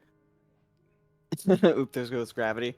And he kind of just mouths, "I've been here before." Before he just shrugs. And then he kind of turns back towards the others. He tries to smile. And then the Chihuahua goes crazy. Yeah, so I guess this is a good sign. Is it? Any sense of community is better than nothing here. I don't think this is a good community. Roll me Can an I insight check, everybody.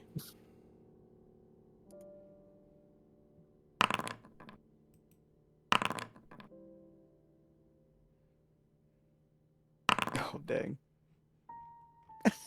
It rolled a real one. 9. I got a 9. Yeah, there's the vibes are a little bit off in here, but it's really just because it looks like everybody in here is very scared. Just generally. Everybody's helping out and everybody's working, but it's almost like doomsday prepping is kind of the vibe you get from the people here. What they're scared Ugh. of, who fucking knows? But they're all here, all helping out, and you get the sense it's because the people in here have nowhere else to go.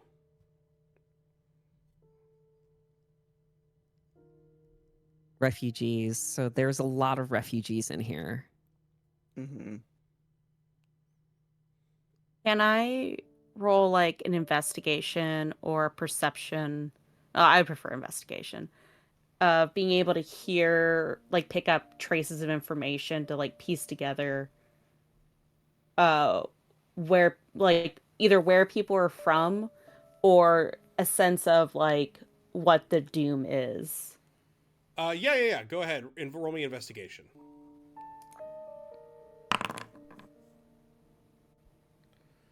12. You get the sense that it's just kind of a general who knows what's going on. People who have lost people, not necessarily that they're all, they're not from Barovia, they're not from elsewhere. They're all from Vallaki, it seems. But they have probably lost so much in this life that the church is their last bastion. All is not well. Matari's immediately arrested. Ah! Fun police come. Woo! not the fun police. Yeah, the They're all fun police clowns. are going to. No, Hida's not thinking that. Hida's just frowning again. I mean, also important to note that everybody in here does not have that fake ass smile on their face, and yet here they still are. Matari's gonna start making their way towards the pulpit, even though the priest is busy, to like eavesdrop and also get in line. But yeah, Ismark and Irina are making their way to the pulpit as well. They want to speak to the priest. Speaking of, you didn't actually get the chance to speak to Irina. Do you want to have that conversation while you guys are waiting in line? Sure. Matari will kind of stand next to her. It's kind of like where they tend to haunt when they're not sure what to do with themselves. And Leonor's like, "How are you doing?" Fine. All things considered.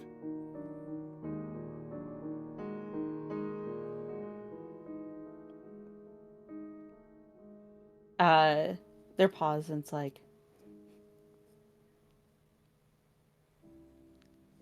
I heard that I made you upset. Sorry,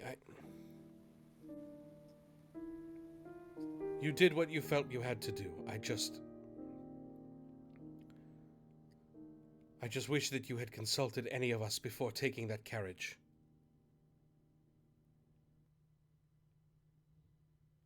They seem kind of like there's like that. It seemed they seemed like a little lost at that.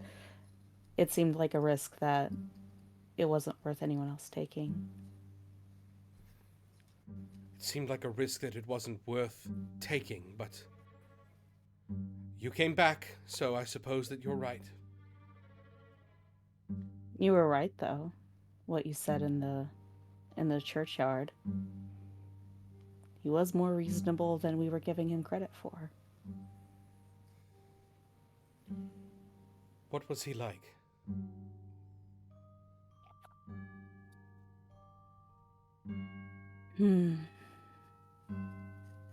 Ruthless. But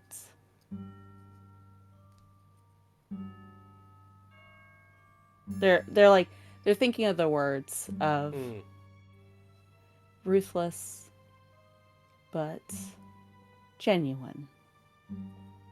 He seemed to care a lot about the land. As I suspected.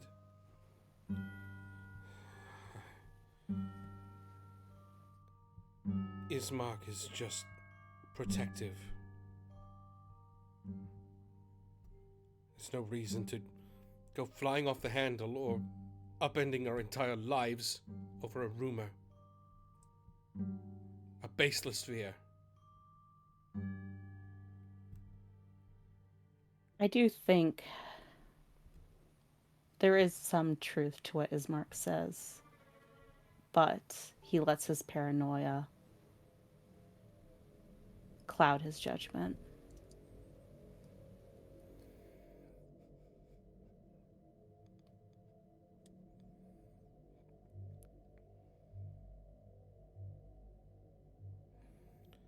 Yes, well... You might have... Sorry, go ahead. No, I was going to say... No, have Arena say something. Well, his paranoia, I suppose, has kept him alive, at least.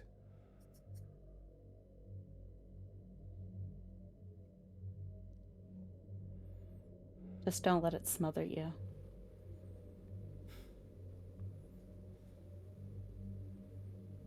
Don't have much of a choice, do I? Of course you have a choice. I could kick him in the shins for you. Roll me an insight.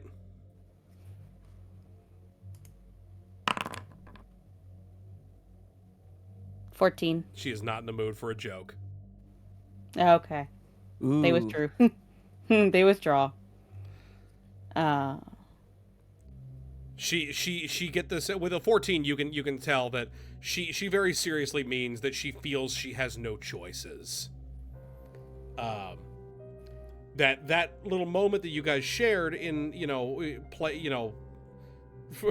her mind, basically playing with the quarterstaff, learning basic forms and combat and stuff like that, has really meant very little because she hasn't been able to defend herself. She's had no means to defend herself, and she's just following along in Ismark's footsteps every step of the way anyway. Matari will reach up and grip her arm a little bit, like trying to just it's that thing of holding her back slightly. And leans in, it's like, I mean it, Irina. You can have choices. And if you need help with that, I will help you. You just tell me what you want to do.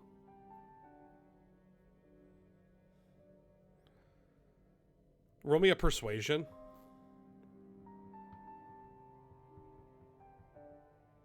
Yeah, get out of the way, skills. Let me click them. Hold on, let me move my...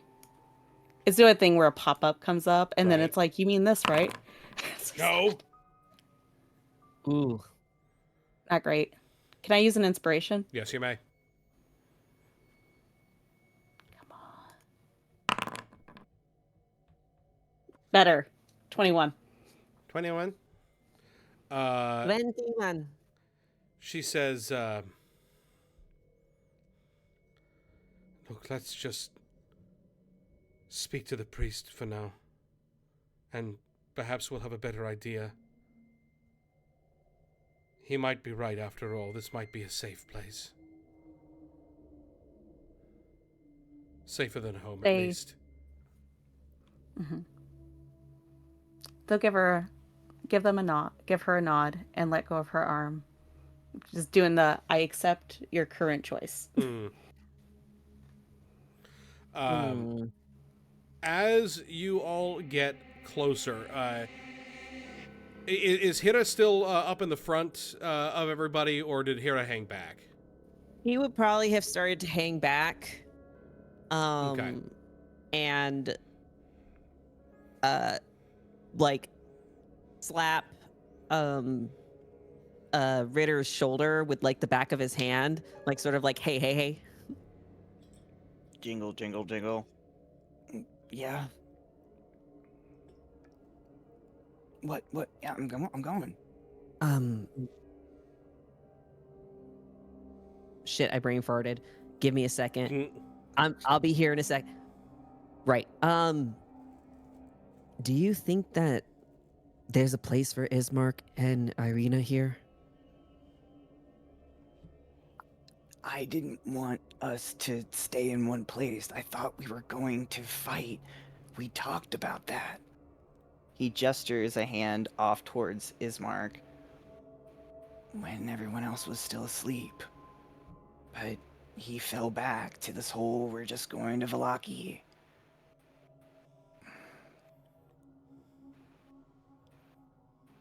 thing. Regardless, no one should stay here. That's why I keep saying that Irina has choices, and she should do whatever she wants to do. And I want to help him fight because I helped him fight last time, and if I'm the only other person that's gonna, do it, I'll do it with him. And you seem to want to fight too, and I don't think we're gonna find our friends, honestly. Well, Every person I keep asking just doesn't even know what I'm talking about, and mad at me if it didn't even have a reading for you. It was just blank. well, that's just because I didn't go in there. Maybe. Look, I don't need cards to tell me what to do. I know what's right to do. Back me up, okay? And he's going to give Ritter a hearty pap on the shoulder. And then he's gonna go to Ismark and Irina and Matari, maybe like trying to catch them before the cleric speaks with them, and maybe like interrupts it even. Okay. Yeah, you make your way up to the front and kind of cut them off. Ismark, What? Hey! Jingle, jingle. He cuts it on his head. I don't think we should be here. What are you talking about? I think it actually might be a bad idea. What, speaking to the priest? No, we can't stay in Vallaki. Oh, for the gods. What do you suggest we do then, huh? Get our information here, find whatever is keeping this place safe. There's something going on here. Whatever is going on here, it is a damn sight easier to deal with than what was going on back in Barovia. Back under the shadow of the castle. Well, if it's something that can be replicated, what if we can, like, do it again? I don't think we want to replicate anything that's happening here. No, but if it's, like, good. Like keeping Stussy away. Well, that is what we're here. You keep going in circles. I told you. But we can't just, like, stay in our circle of safety. And what's so bad about being safe? We have to make other people feel safe. Damn others.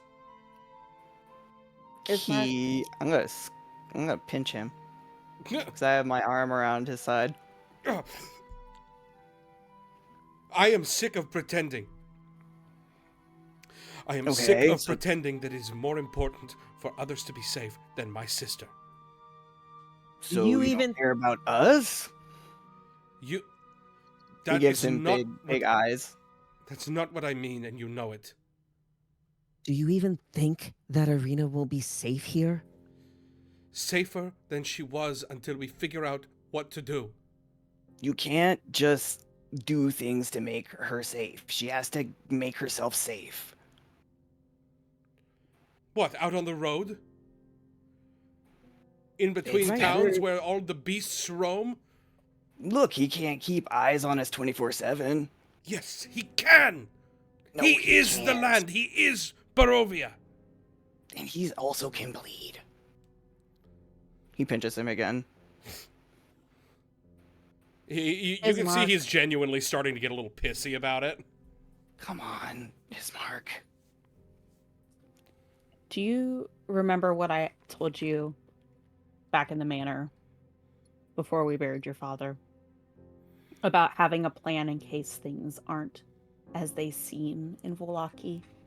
We don't even know what they seem here yet. Look around. And they like lower their voice to like a hiss. There's something brewing. There are people being put in stockards for not being happy. Then we'll just have Wouldn't to it be be happy. great to actually spread around actual joy for once?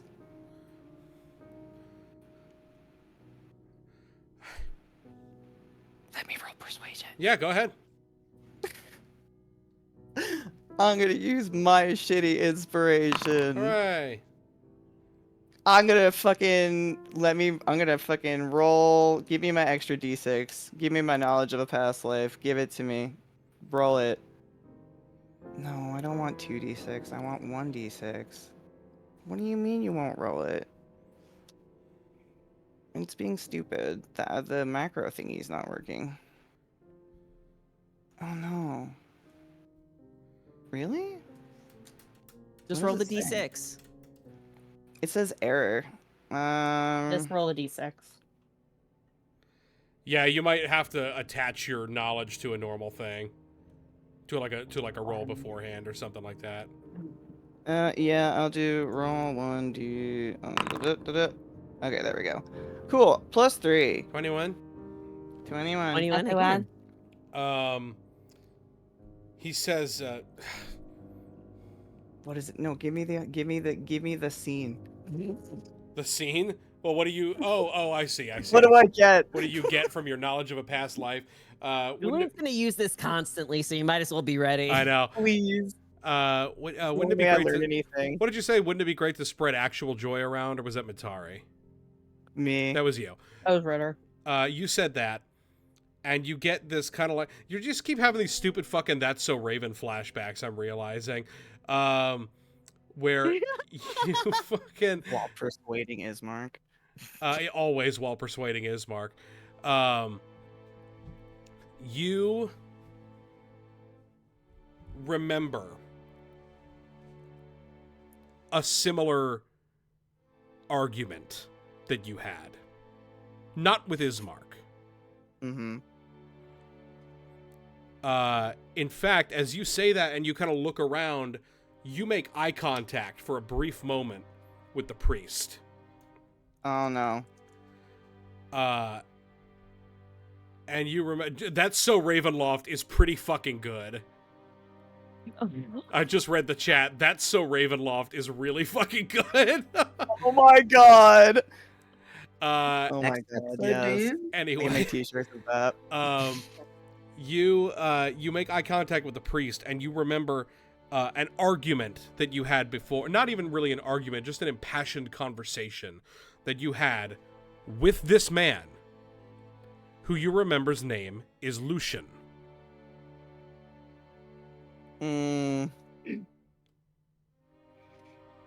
Of a very similar vein. You saying, basically we should resist. We should, try to spread actual joy. And him trying to talk you down to be like, you just got to be more realistic. And you kind of snap into that. And then you snap out of it. And Ismark says, fine. We'll do it your way. If you think that you can fix this place, speak to the priest. Oh no. And in the moment I look at the priest, please let me insight the priest. Yeah, go ahead. Casually just gives it to you. Oh, fuck me. Oh, this is horrible. Hey, not so bad. Oh god. 24. His eyes widen as if he is incredibly shocked to see you. Oh no. Almost as if he sees a ghost. And does Ismark still look mad? Or did he actually believe my bullshit? I mean, he believed it because you rolled a 21, but he also is very frustrated. Okay. Ritter does the inside check. Everything's in slow motion. It's anime, it's horror at the same time. And he nods and it all kind of comes together like Requiem for a Dream. And he goes, right. Okay. Do you want to sit down with Irina or do you still want to talk to the priest?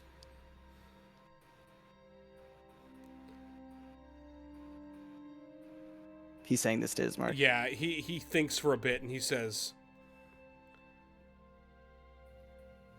I'll speak with the priest later. You do what you were going to do. Okay. He is resigned at this moment. Okay.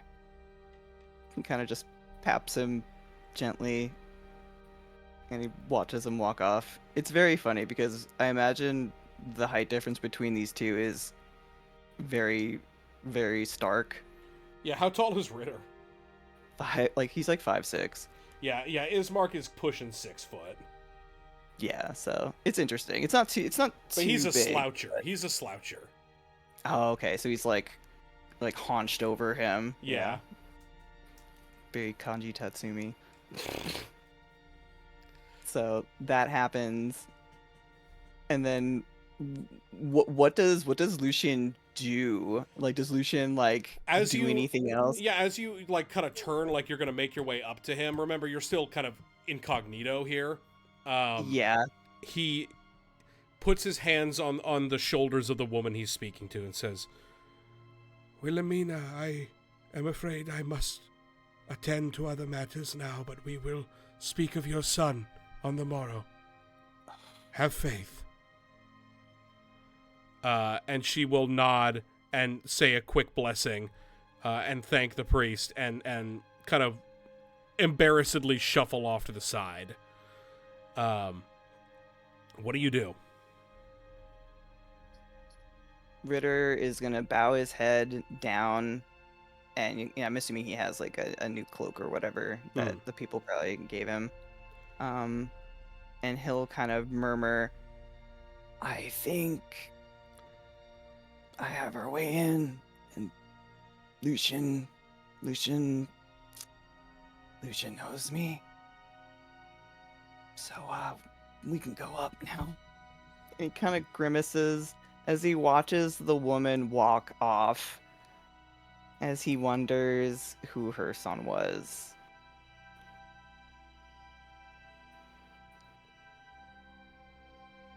Are you going up to the priest? I think that's a good point to cut it for us. I think that's a good See- idea. Let's cut away Yeah. for a moment. Let's cut away back to thank you for the subs. I appreciate it. Let's cut away to Mordecai and Griffin, who make their way to the Arasek stockyard, which I remembered without even having to look it up. Fucking good on me. Damn. Wow, the Arasek Nice. stockyard. This large stockyard has several locked sheds along its periphery and lies adjacent to a roomy warehouse. A wooden sign above the front gate reads, Arasek Stockyard.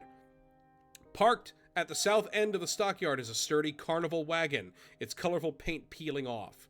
Faded lettering on its sides spill out the words Rictavio's Carnival of Wonders. A heavy padlock secures the back door. Damn it! Fuck! There's a What do you fucking think it was gonna be locked unlocked? shit. You thought it was just, I it's don't- gonna be open, you fucking asshole? Open for business, baby. Well, foiled again. Cut back to Yeah. everybody else. Alright, we go back to the... No, shut up. What are you doing? Mordecai has his eyes narrowed, and his posture is very, like, square and tense. I think part of this is that I haven't really hunted a lot since we've been here. But also, the guy was an asshole. He, like, looks over at Griffin, like, for validation. I only really met him for a couple seconds, but yeah, in that time he was an asshole. That's all you needed. You didn't miss anything. Is he there? Does it seem like anybody is there? You do not see anybody there at the moment. Oh god. I need the clown's fucking schedule. Are there any posters around No. advertising his shows? Fuck. Mordecai's like, I imagine they're just both looking around a corner, like one head on top of the other, like Scooby-Doo style. Cartoonish. Yeah. Mordecai kind of goes back around like the edge of the corner. So like the carnival wagon's out of view. The made up corner. The more I look at that wagon, one, I get angrier. And two, the more I realize this is probably a really stupid idea. But damn it, I've not done anything stupid since we've been here. I've done plenty of things stupid. He'll pause and just look at you with eyes narrowed. Maybe stupid for you, because you don't... I don't know you well enough to make that judgment. So there's a lock on the back. Can I do some sort of, like, perception check? Something like that to, try to get a read on if there's any folks in the area? Yeah, of course. Go ahead. Oop, I clicked on the wrong thing. Oh, my thing refreshed as soon as I rolled up. You Oh, rolled a that's great. 10. Swag, that's wonderful. Wonderful. Wonderful. God damn it. With a 10, you don't notice anybody in particular anywhere nearby. Okay. This is great. Doesn't seem like anyone's here. But... Sorry, I'm trying to, like, look at my sheet and see what I have, but Foundry's not loading. There it goes. Oh, that's fun. It's my favorite. We love it when our character Okay. sheets are legible. So, none of that will help with any of that. Okay. How far away would you say we are from the wagon? How far away do you want to be? I want to be close enough to make a fog cloud. I have fog cloud. I The range want to is say, 120 before you feet. do any of this, important thing to know, do either of you own thieves' tools? No, but I have a hammer. Okay, fair enough. You know what you're doing.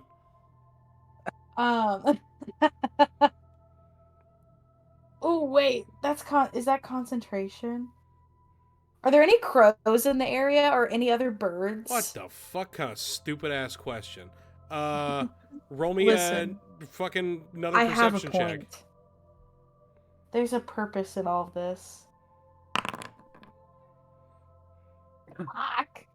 Fucking let him cook. No, there's no birds anywhere. Okay. Fuck. Okay. Well, shit, that part of my plan goes out the fucking window. He's like mumbling to himself. Hey Mordecai, just a Griffin? quick question. What Yeah. is the plan? Oh yeah, I should probably. So I'm gonna make a fog cloud so nobody can see what's happening over here. And I'm gonna beat the shit out of this lock until it breaks. Okay. Any objections? And after that, what exactly? We're just like stealing this prophesied The blade sword of sunlight. that Yes, we are because- assuming is in there.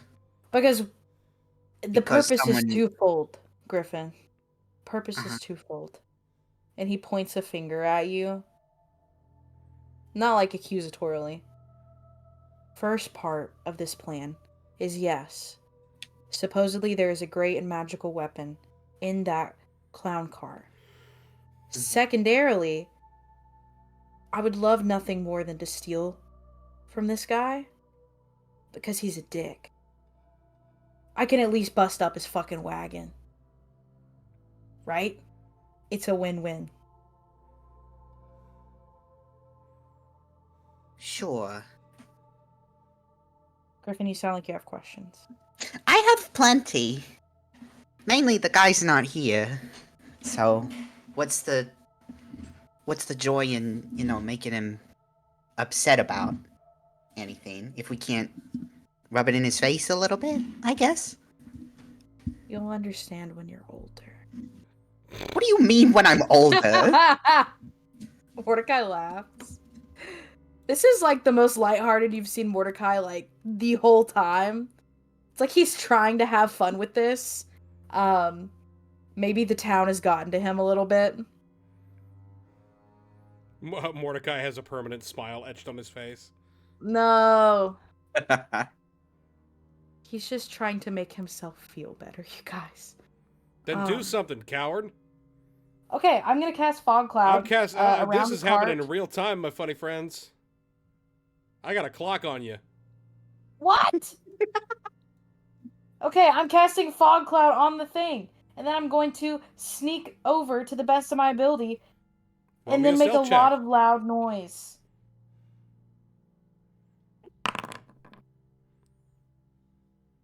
Griffin's gonna try and keep a lookout as Mordecai is. Griffin, Trying to- roll me a stealth check. 21. 21. 21? You stupid. Sorry, No, Griffin. you. Stealth check, go what? Griffin. Stealth, sure. There's a timer. Not actually. 20. You don't know You kind of like sidle up to the side of the cart. The fog cloud goes off, and Mordecai, you make your way up to the lock. Go ahead and roll me an attack. that.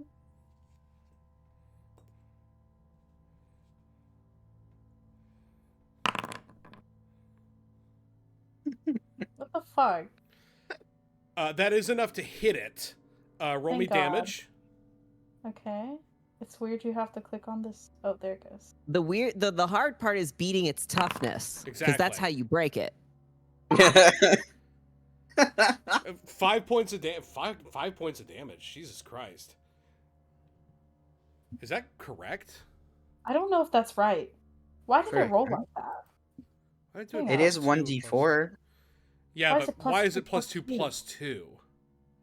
What? Proficiency and... Well, you don't have proficiency to damage. That's so weird. Oh, yeah, no. It like let me send you a screenshot of what this looks like real quick. Because it's like built in. I had that Just take problem two with some off, I attacks guess. and something That's weird. else. I think it's a roll 20 import issue.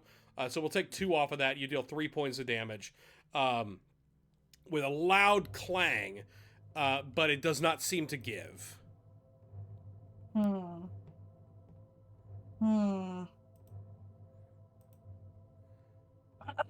You keep Okay. trying. So, wait, I have a fucking crowbar. What am I doing? What the fuck is wrong with me? Roll me an athletics check. Fuck off. I'm gonna hold on. I'm gonna help here. Okay. You help with the crowbar. Go ahead and Griffin is taking I'd pity like to. on I'd me. like to cast a spell to yes, help please, with this. please. Could I do?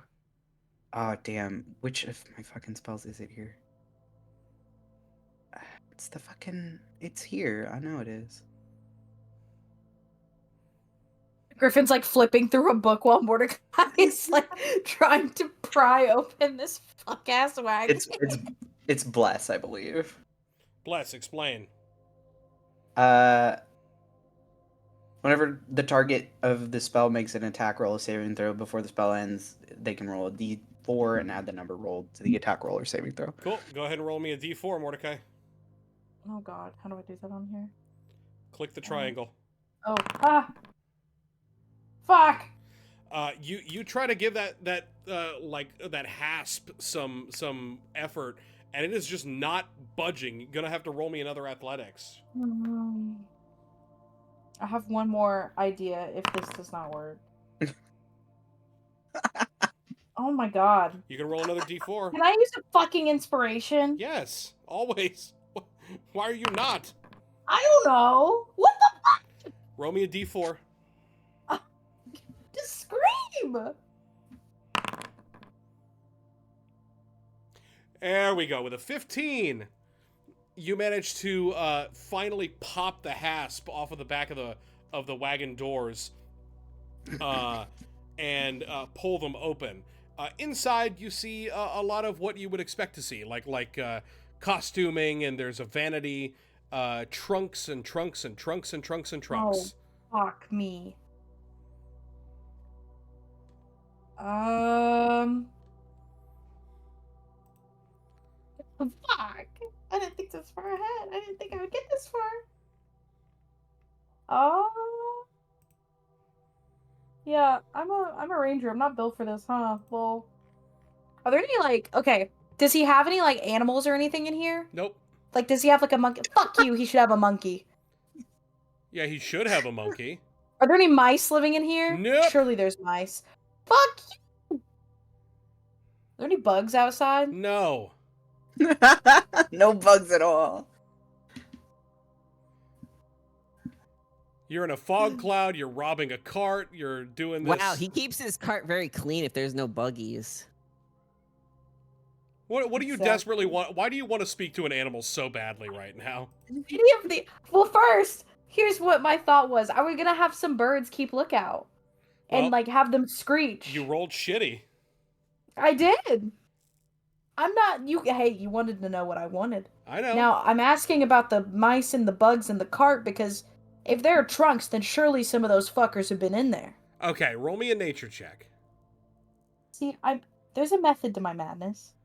Griffin's gonna Isn't it get good? into the wagon in the meantime and start trying to open these trunks, because I don't imagine they'd be locked. You do not see any insects inside of this wagon. Not immediately, especially not with a fog cloud. Fuck you, I'm keeping the fog cloud. Do it then. But you guys are both getting inside the wagon and just going through shit. Yep. I need both of you to roll me a D100. Oh boy. That's always fun. Which button is that? The one with the 2 dice on the far right. Okay. A D100? What fuckery? How do you keep rolling You so roll a low? 6. Oh my god. How is that possible? I'm rolling like shit. There's a 1 in 100 chance. No, not a actually. 1 in 100. You fucking you open a trunk. Mordecai, you find one full of costumes. Griffin, you find one full of makeup. I want you both to roll me another D100. Oh my god, Michael. After this one, if we don't find it, Mordecai is gonna say, let's GTFO.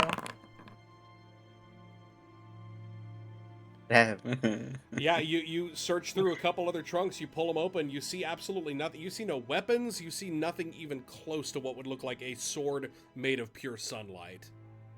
Okay. One more thing before we dip. Mordecai wants to feel the floor to see if there are any like secret compartments or anything, like any lips. Roll me investigation. Like if there's a rug. It's gonna be June flipping pillows. It's gonna be June flipping pillows. We're flipping pillows tonight. Fuck! Roll it with advantage because you're doing something very you specific. still have bless as well. Roll it one more time. Roll your d4.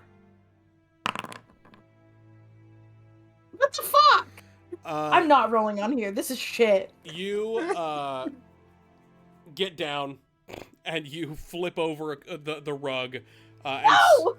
and see that there's just slats underneath that just is the bottom of the cart.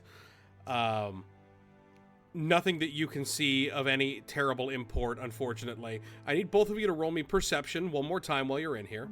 All right. Oh, and it refreshed again. What did I roll? 9. God, Ah. what? This is garbage. Me as well. Let's run it back. Let's fix this. With a 9 and a 6, you are both so frustrated searching through these things that you don't notice the doors slamming shut behind you. Oh, God. We're going to cut back to the I think church. Griffin's I'm so sorry. so, like, honed in on what Mordecai is doing. I'm so sorry, Klaus. This is the tomfuckery. It's always The happens to with be So you. continued mad. thing pops in. Yeah. Yeah. That's what the sound of this means. Dun-dun-dun-dun. The doors slam shut behind you, and we cut back to the church. What the hell was happening at the church? We were meeting up with Lucian. Yes, you were just about to.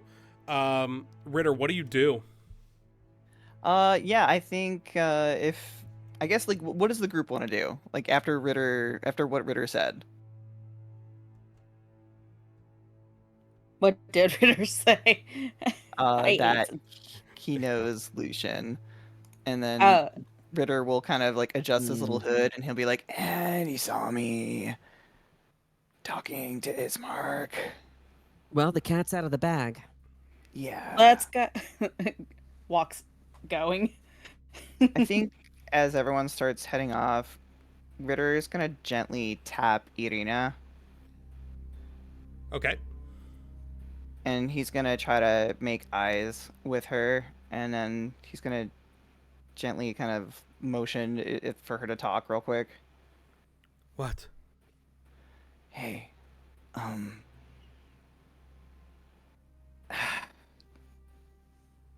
I don't know if you ever met me before, or probably not. I'm just a weird soldier person. But I'm trying to get him to be cool for you, okay? Roll me persuasion.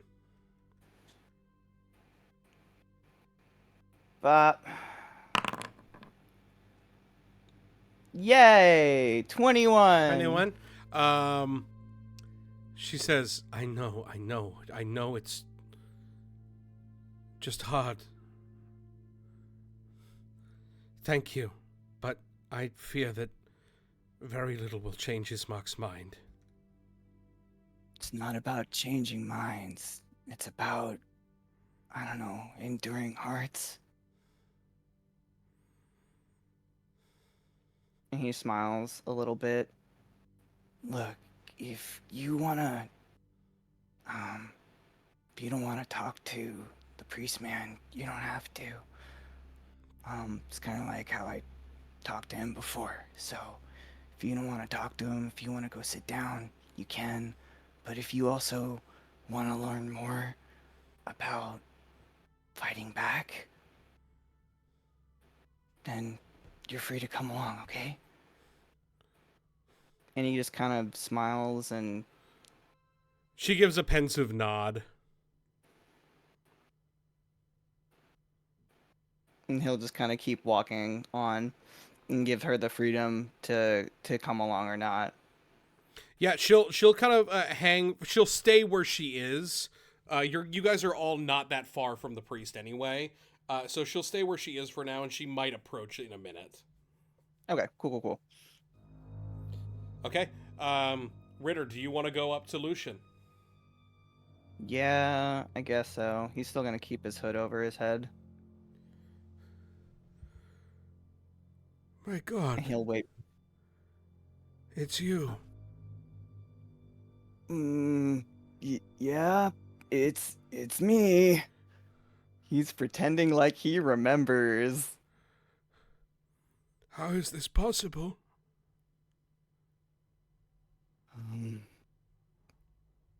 Sometimes, enduring ideas don't die.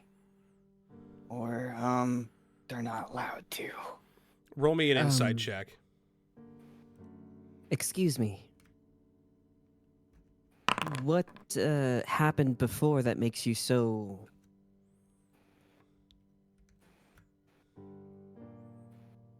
aghast? What happened? Izek, the Baron's man.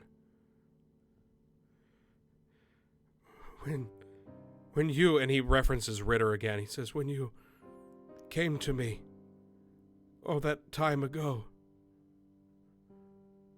preaching her word, asking questions,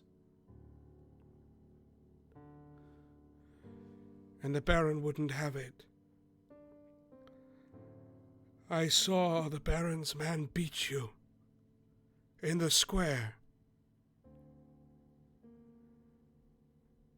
and cart you off with the dead.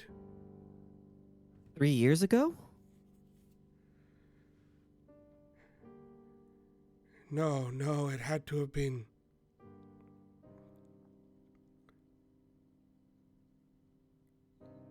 Roll me an insight check. I have a good insight check. 17.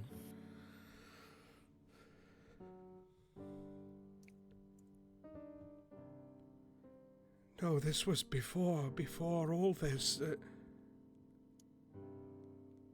4 or 5 years?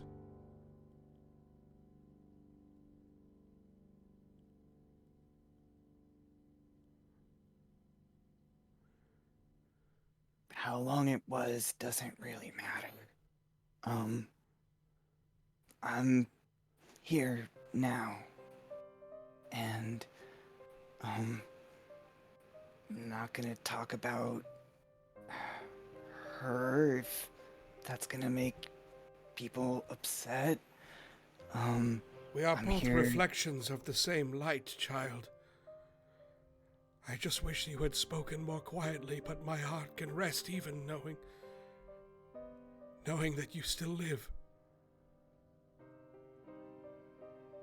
I feel like his eyes kind of like blink and look like a fraction like of a degree downward.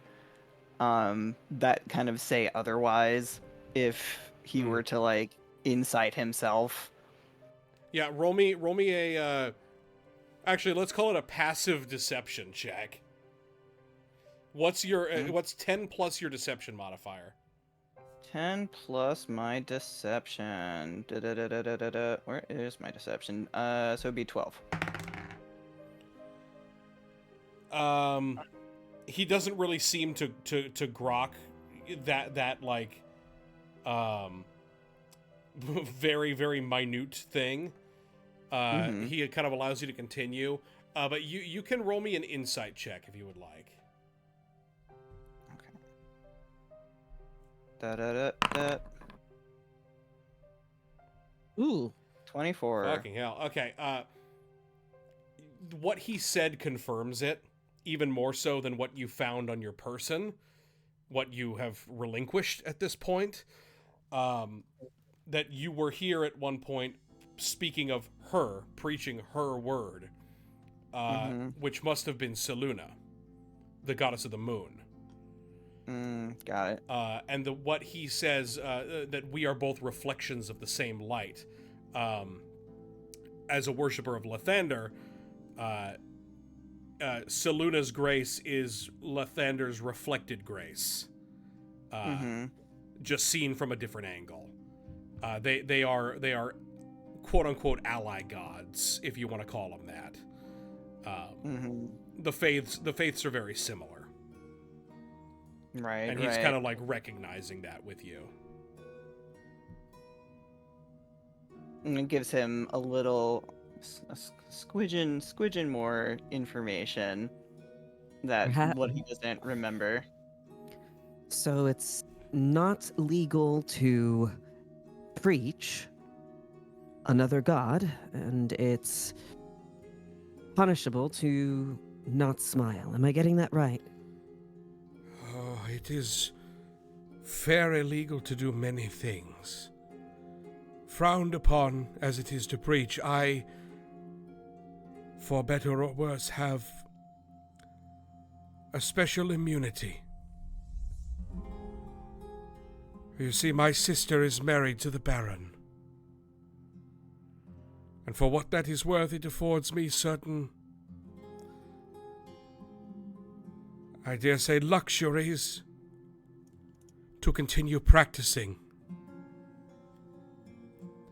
If it were the Baron's concern, this church would not be in operation. And why is that? Because religion spreads fear, as he believes, and fear breeds discontent and unhappiness. Does he believe being happy somehow keeps the evil at bay? Because that's ridiculous. I would take care to utter something such as that outside of my roof. But yes, the more energy of joy that is exuded into the atmosphere, he believes keeps the devil away. And do much if the devil's already inside. How do you mean?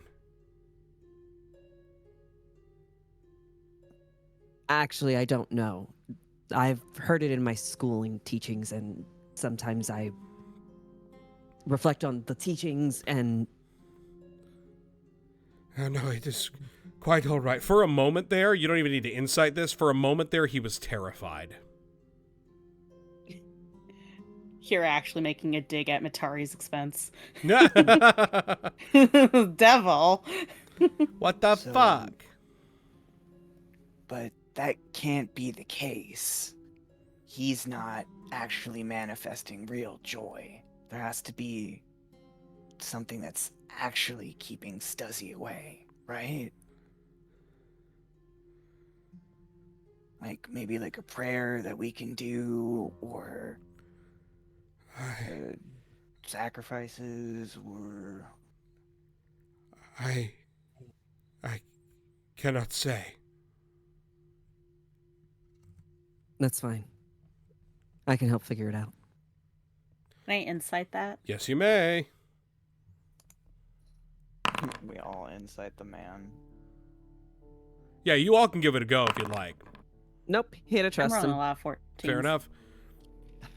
23. With a 23, you get the sense that he means that he believes he cannot say, but that you're onto something. Ritter wordlessly reaches for his hand. And he puts the hood over his eyes.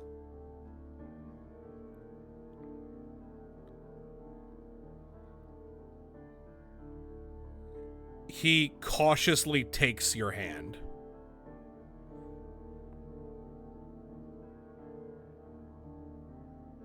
Yes.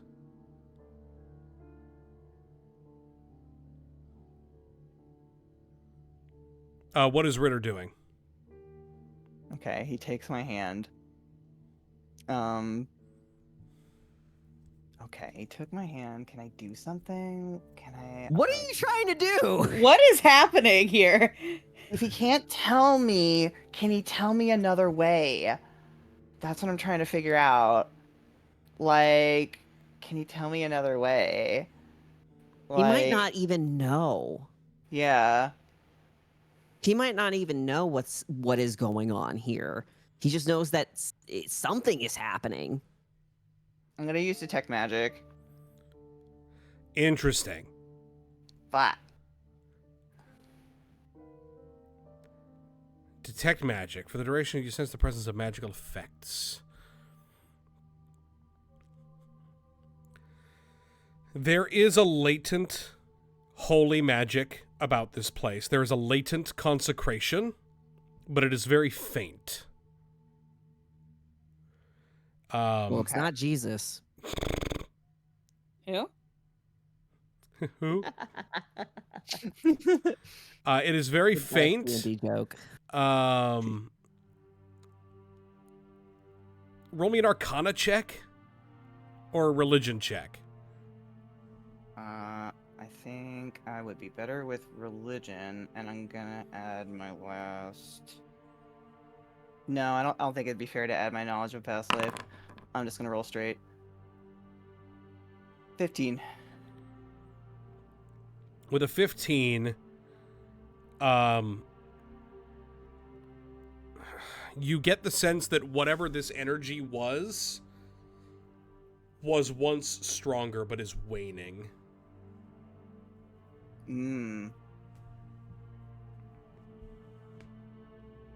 Ritter will nod,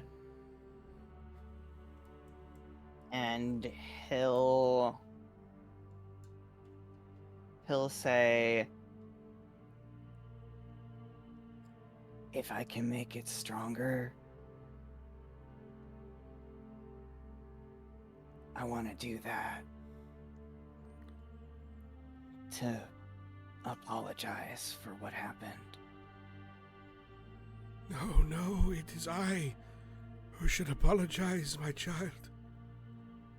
That I could not protect you from the Baron's whips.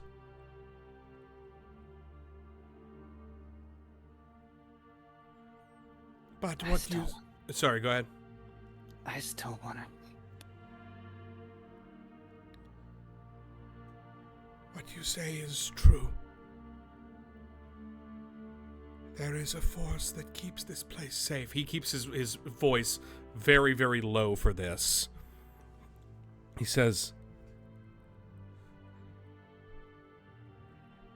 if you come back when it is calmer, when my flock has gone to their beds, we may discuss this in private.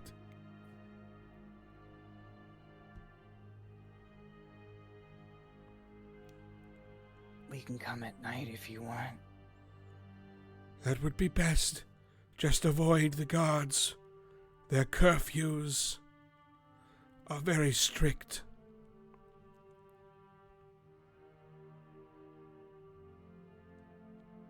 All right.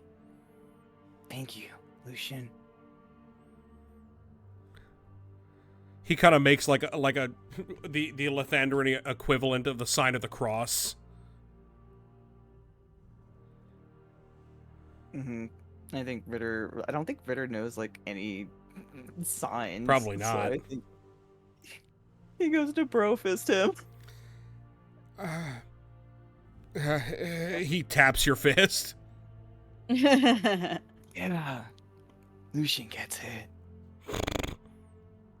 And then he'll like turn back to the group. And he'll kind of it's like the folds of his robes and tatters kind of like furl a little with like a gust of air because Tempest Cleric. Very Black Swan energy. I think that with this kind of revelation, Father Lucian will stand at the pulpit and kind of like tap to get everyone's attention and say, "My children, New information has come to light, and I will need to pray on it. We shall commence our sermon now, and then we will all be able to sleep soundly early, I think. Gather round. And he basically summons the congregation to come back and listen to his sermon with the hopes that he can get them out early so that you all may speak. And if do you guys want to wait for this to be over, or do you want to like leave and come back? I mean, I have so many questions that I want to explore the environment again. But Yeah, I you're think, welcome like, to leave. Hida is then going to kind of put a pap on Ritter's shoulder, put a pap on Matari's shoulder, and start walking backwards. And he says, "We need all the information we can get to make a decision, right? I'll look for some Yes. more." Oh, okay. I might go speak to the orphanage. Oh, there's an orphanage? Yes. Lots of people get loose slips around people they don't matter. Yeah. Make sure all the kids are okay. Yes. That's what Ritter cares about. Yeah. Yeah. Yes, the kids. Matari will ask what Irina and Ismark plan to do. Ismark will stay for the sermon. Irina wants to go back to the room. And after a slight argument, Ismark will accompany her back to the room. Oh, damn. He is not going to let her out of his sight. So Ritter, if you want to stay for the sermon, you are alone. I mean, someone has to get the information from. I think it's fair enough. But hey, you're the one who already had the conversation with him, so you're the one that he trusts. Yeah, so if no one else is going to stay and converse with Lucian, then I will. Oh no, continue. the plan is to come back at night, but until it's done. Oh, okay. Yeah, no, I think we still have the intent of coming back for the sermon. It's just like there's some downtime. I will say that folks, um, for the folks who are leaving right now, the sermon is going to be relatively quick. I encourage you guys to go off and go do your own thing, and Ritter can get the information and disseminate it, because it is a big town with a lot of ground to cover. Sure, I'm fine with that as well. Yeah. You guys don't have to do that, but that's up to you. No, I want to go talk to the kids. Real quick, DM, not to Yes. step into. Do we want to take a break? Yeah. Well, let's go ahead and take ourselves a 5. We'll meet back at. You know what? Let's make it an 8. We'll meet back at the top of the hour. Sounds good. All right, my friends. Everybody, go get water and go pee pee. We will be right back. Goodbye.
Yeah, I because love I'm really peasant bad. potato.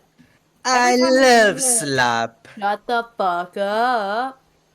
Honestly, I Every thought you had time a we've made cat them. named Potatoes, They Yeah. have pumpkin. and I would have been. I'm We have very lots of disappointed it's not a cat. cat named Potato.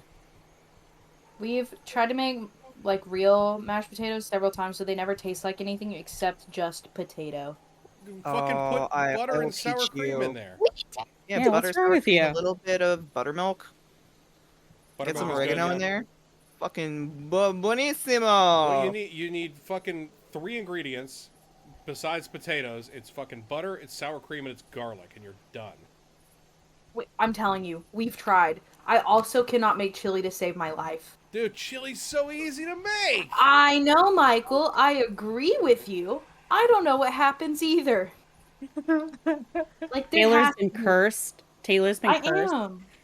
by a witch that says, "May your potatoes always be tasteless." Did you get COVID and like COVID like killed your ability to taste potatoes? Oh, I've never had COVID No. before. maybe you have. Potatovid. Dun, dun, But dun. but The Klaus true made curse them, of Strahd. and it was not even good when Klaus made them. Mordecai But can potatoes no are Wow. longer still taste Way to potatoes. fucking dunk on Klaus real quick. I didn't mean it. I No, meant it I in the agree. It sense wasn't that- very good. Speaking of not very good, you guys are in the back of a wagon right now, I believe. But I you have guys are getting potatoes now, kidnapped. so it's okay. What are you guys doing in the back of the wagon? Mordecai's about to shit his pants. Please don't. Over a very little situation, apparently. Why did you close the doors? Did you? Me? No. Mordecai's gonna do the reasonable thing and try to open them. The doors are locked. Oh, god damn it. Well, if we die here, Griffin, If I'm we so die very here, sorry. don't fucking resign yourself so quickly. You hear like a rattling and rustling from outside. Oh god.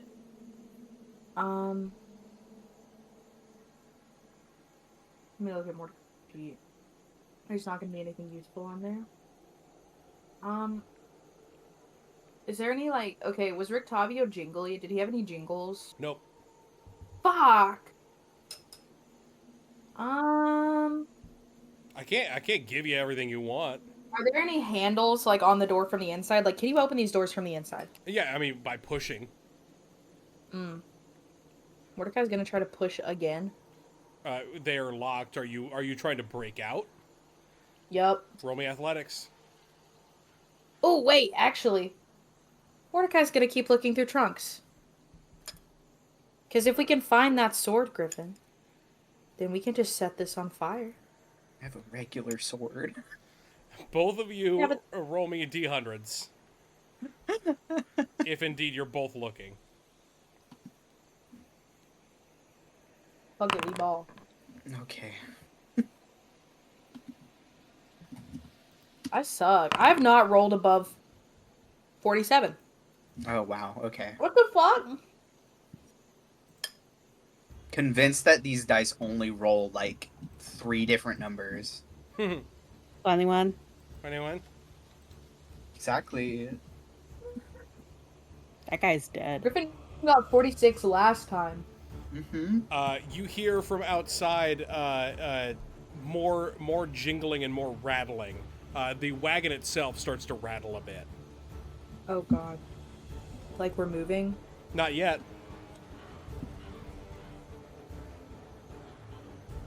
What do you guys do?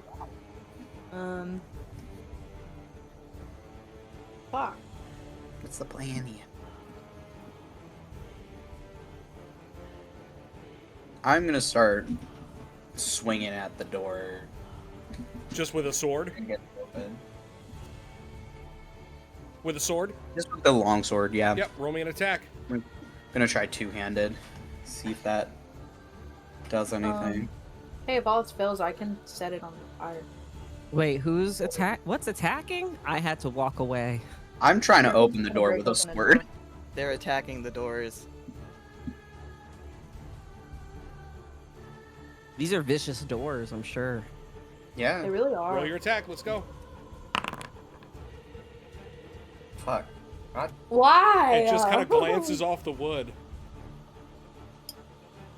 Man. Mordecai, what are you doing this turn?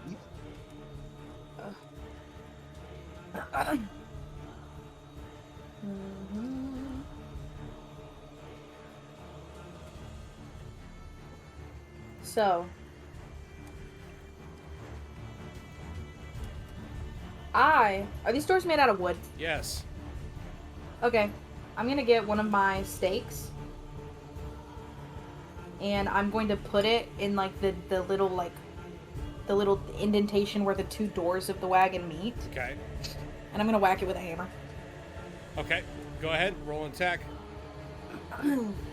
Roll an attack with advantage because you're doing something stupid. I mean creative. Oh my god, hot shit. You try to wedge the stake through the door to try to give yourself some purchase, and it doesn't seem to work. It seems like that lock is back on outside, and it is a very sturdy lock as far as you remember.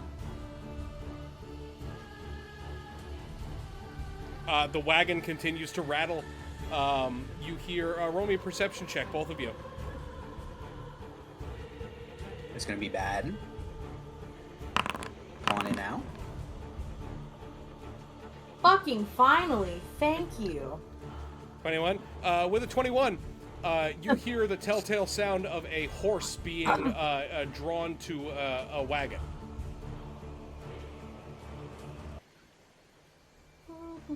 What do you guys do? Next round.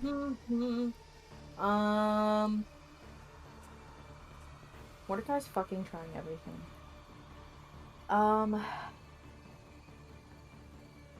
He's gonna try the crowbar one more time. Roll me athletics with advantage. Excuse me. Disgusting. I know. I'm aware. I agree. 14, you wedge it through there, but you can't find that purchase from the inside. Griffin, what are you doing? I do not have any fucking attack spells. What the hell? Okay, We're looking for a magic don't number look to at hit any this of that. damn door. yeah. Hey, Oh. don't look at any of that. Haha.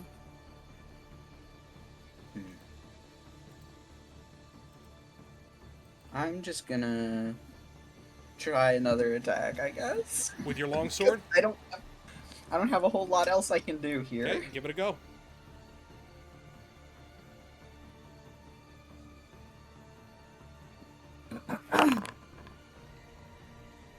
Hell, man. It glances off the wood. Can I give myself guidance? What the fuck? No, I don't believe you can. I don't think so either. Fuck. Well, it's a touch spell. Roll me a perception check, both of you. Hey guys in the stream, I'm sorry this is really painful to watch. It's just as painful. Ooh, a nat 20. It's just that's as great painful on to an attack roll. experience it personally as it is to watch.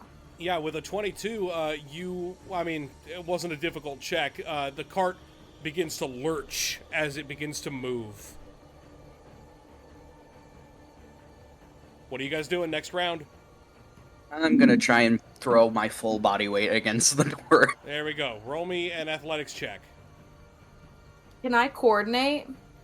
How? Wait, no, we're not strong enough to get the lock. Ignore me.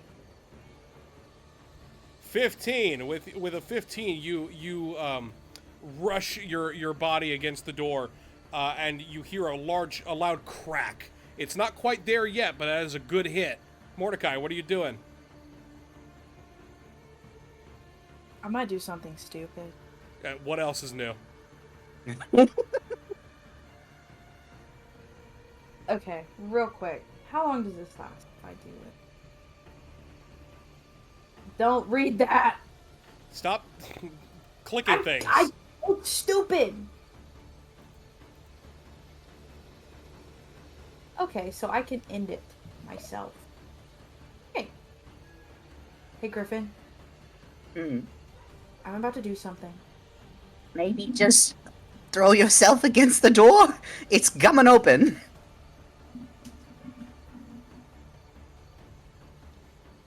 This doesn't work. I'm doing something stupid.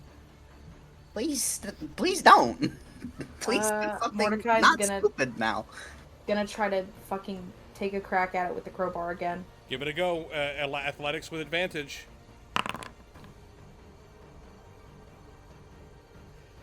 Yeah, the carriage is rattling in a way that it just kind of throws you against the side wall, and you're not able to get any purchase. Oh man. Okay, I'm doing it. Fuck it. Next round, the wagon continues to lurch as you feel it move down and move away. I'm gonna throw myself against the door again. Give it a go, athletics. Hitting our heads against the door, against the wall. God fucking damn it. You lose your footing and just fall as the wagon continues to lurch and Oh, trunks rattle back and no. forth. Mordecai, what are you doing? Griffin, do not breathe a word of this to anybody. I wasn't planning on it. No, this. And Mordecai, in a fit of desperation, is going to transform. Explain yourself. Mordecai takes a step away from Griffin and starts to hunch over, and you hear bones cracking. You hear bones cracking and shifting and rearranging, and there's a bit of a pained yelp. And after the grotesque display in front of you, there is a black and white, very visibly scarred wolf. Same yellow eyes as Mordecai. And it is going to slash at the fucking door. Give it a go. Watch it be just as shit. No, it would never. Hey, is that Aw. correct? Is that correct? Roll me one more time. I'll give you inspiration for that because that's your first transformation of the game. You have to do something cool. So roll that first attack again. I'm gonna kill myself. God hates me. God hates me. Why do you keep Right, ruining my kill me. games? Listen. I haven't Just rolled like a this shit spiritual weapon. Yeah. since this. Can you Wait. just fucking throw the full weight of his transformation? Athletics with advantage.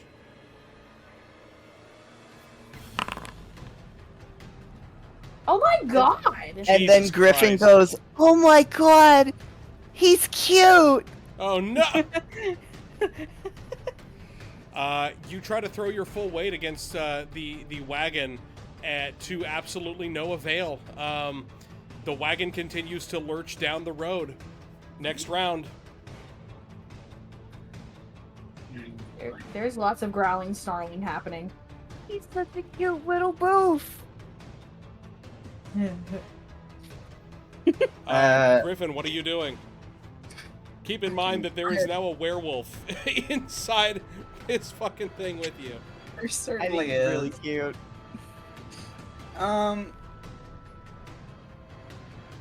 It's a poof. Fuck, man. There's literally no spell I can cast here that. All right, can let's help go with at Mordecai all. first while you take a look. Mordecai's going to try to slash again. Give it a go. It's frenzied. Look at his little nose. He just boop it. Oh my god! I could literally just, I'm gonna have to go get physical You're fucking dice. doing it on purpose at this point. This is I'm absurd. not. This is absurd. Do you have a bonus attack?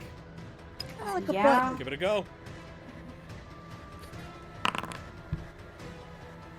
Dude. I'm gonna kill myself. This is so anticlimactic. It's not I even swear to funny. God. I'm going to get physical I dice. want to touch them. I'm going. I'll be right back. They're like beans. I'm pissed. No. This is stupid. I'm He's so vicious. sorry. All right, Griffin, what are we doing? how I'm sorry. I possessed her. long is this fucking wagon. Like, am I able to do a ram attack here? Yes. Well, how long do you have to charge for a ram attack? Believe 10 feet. 10 feet you can do. You'd Awesome. have to. It's going to be difficult, but it's you can do it. Yeah, she takes a couple steps back and really puts some oomph into it this time. You're the only one that can save us. Hold on. It's an unarmed strike. How do I fucking strength modifier?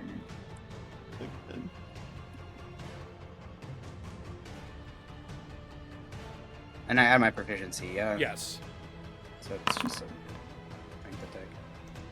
God, what the hell? Oh This my is an god. unbreakable box. This is rough. I didn't even expect that. The wagon I've got my continues to dice. rattle down the road. I have physical dice. All right, Mordecai, do something. Rolling an unarmed attack, which for him is a slash. That's that's a 21 to hit. 21. With a 21, you finally burst through the back of this wagon. Roll me a quick perception check with disadvantage because you're enraged.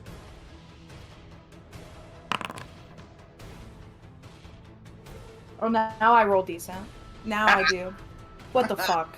You burst open the back of this thing. The back of the wagon kind of explodes just as you see that you are rolling past the blue water inn. Oh, god damn it. Again. What do you do? There are no Mordecai's doors killed. on the back of this wagon now, and you are a werewolf. I can use an action to end my turn. Yeah, but I you need to just end used an my turn. action. Griffin, what are you doing? I'm just gonna have Mordecai book it. Oh? Oh, no, I can't, though. That's so bad. No, what are you gonna do? You know, be a big man, you wanna run away? Let's do it. I'm flipping a coin.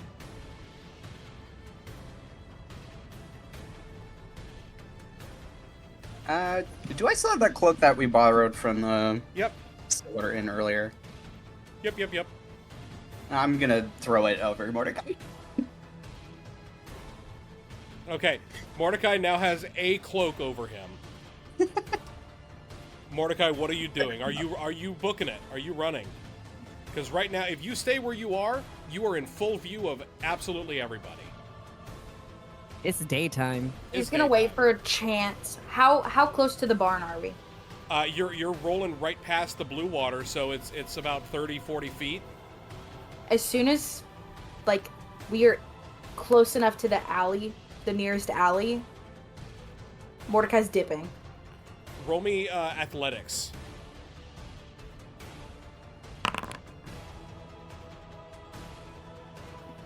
With an athletics, you get this cloak thrown over you, and you manage to leap from the back of this carriage, landing just outside of the barn of the Blue Water Inn. What are you doing? Where are you going? Or the stable, I should say. Mordecai's gonna dip into the side and shapeshift back. Okay, you jump into the stable. You cannot shapeshift yet. Because Yeah. you use your action. Griffin, what are you doing? You're still in the wagon. We'll call it a bonus action to have thrown the cloak. I'm just gonna step out and... Okay, the wagon is moving, so you might take some damage. I need you to roll athletics or acrobatics. I'll do athletics. One. Tuck and roll, baby. Tuck and roll, you are going to take a little bit of damage. That's fine.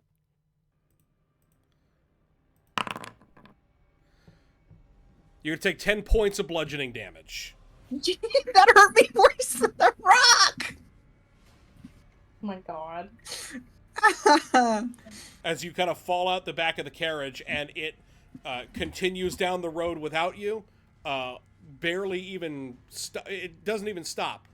It just keeps going down the road, even though its doors are busted open. and one of the cases, like the whatchamacallits, one of the trunks falls out. Griffin kicks the trunk. Roll me a D100. I swear to God.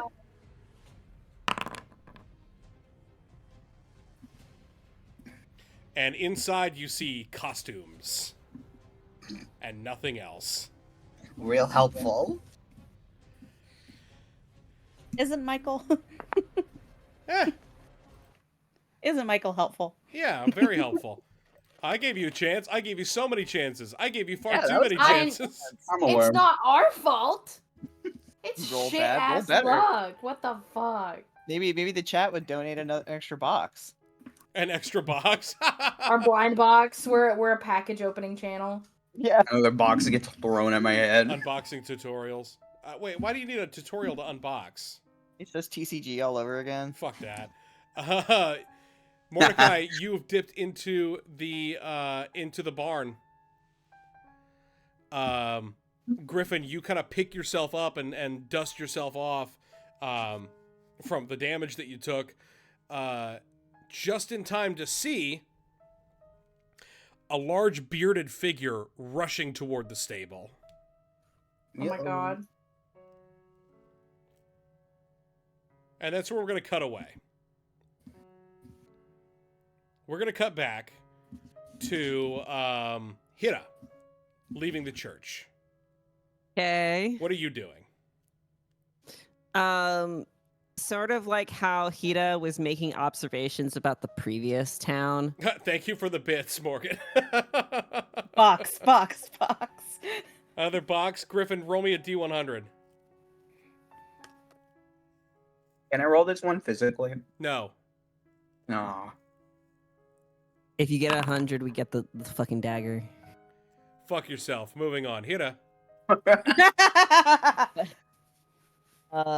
Hida, like he did with Barovia before, he's going to try and make observations about this town, Valaki. Mm-hmm. Like, specifically, he wants to make observations about, like, how many people are actually smiling, how many people are, like, you know, what kind of, like, how is this enforced?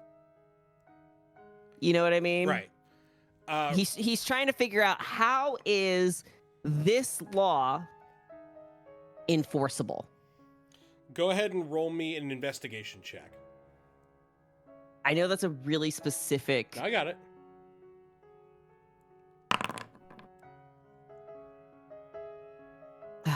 Okay, you guys are rolling like shit tonight. It's hard to say because everybody just looks happy. That Forced just or makes otherwise. Hida frown more. Yeah. Roll me a perception check while you're just kind of walking around the town. Okay. Of course, I see that. You're taking your walk around the town. And you see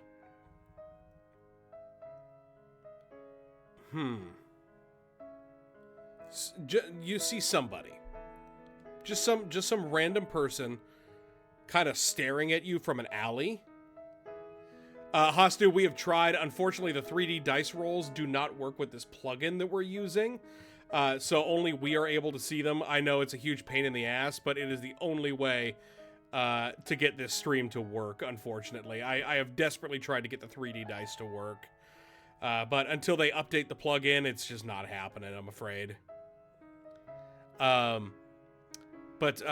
you see this random person staring at you from an alley, and whenever they notice you notice them, they kind of tuck and hide away. Like, I'm gonna let that stop me. Yeah. Hida's going to linger to maybe take a closer look. Yeah, this person is kind of like hiding behind the corner of the building, trying not to make it obvious that they were looking at you. But you do catch them sneaking another glance, and then they turn and they start running.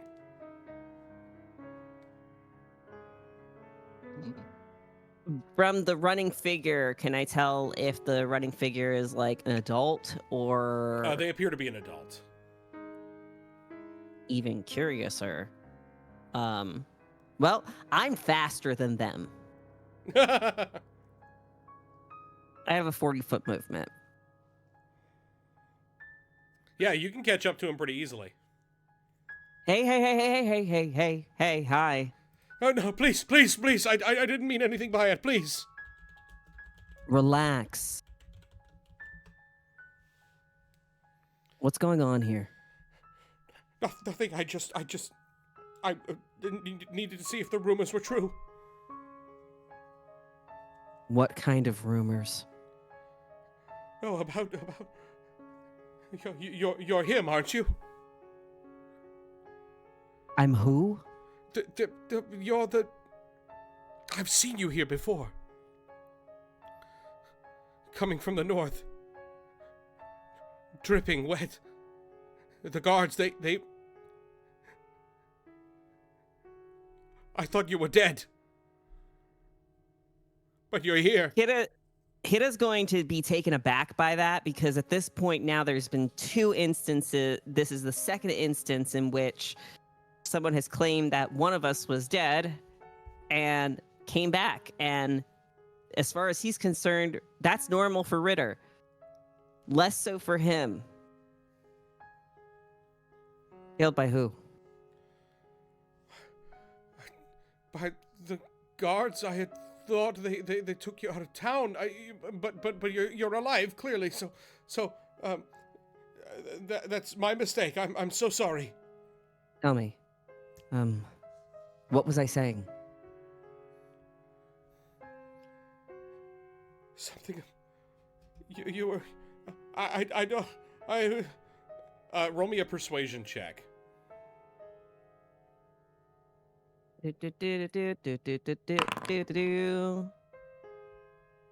18. Something about a captain, a crew. I didn't catch much more. If you could recognize me, then... He's going to frown again. How many people saw that happen? Not many. It was on the outskirts. I was coming back from a fishing trip. Outskirts from the north? Yes. You look like you had just climbed out of Lake Zarovich. Maybe I did.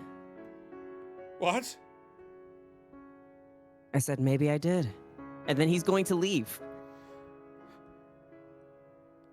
Yeah, the moment that you let him go, he's gonna sprint away. Yeah, Hida's taking a firm couple of steps towards the north.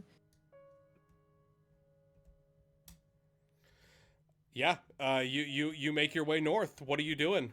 How far are you going? To the gate. I want to investigate. It's still the daytime, so you are able to leave the gate if you would like to, and make your way up north to the lake. It's within walking distance? It's within walking distance, about 20 minutes. Okay. Yeah. Let's go see. Because now at this point, I'm even more confused because that's what was said to me by the Vistani that were in charge of the bar in Barovia. Mm-hmm. And so, but he said I came in here. I couldn't have been wet the whole time. You make your way up north through the gate, past some of the fishing huts, and up toward Lake Zarovich. And we're going to cut over to Mitari, Hello. who is going to investigate the orphanage. Yes. Yes. Tell me, what are you up to? What are you doing? As Matari's kind of making their way through town, they're, as always, keeping their ears open for any interesting tidbits about the town. half like talking with Zoe, mostly emotionally about like where the fuck is the old man. Yeah, roll me an insight check when you're interacting with Zoe.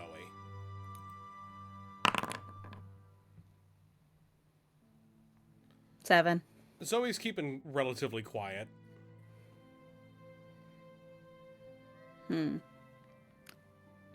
Brows furrowed, but they know better than to press this cat. Mm-hmm. So yeah, just keeping the ears open, looking for like any shops that are interesting. Yeah, on the route that you're taking, you don't really see too terribly much. You're heading to the east. You're heading back up to the north slightly. The orphanage is right here, by the way. Yes.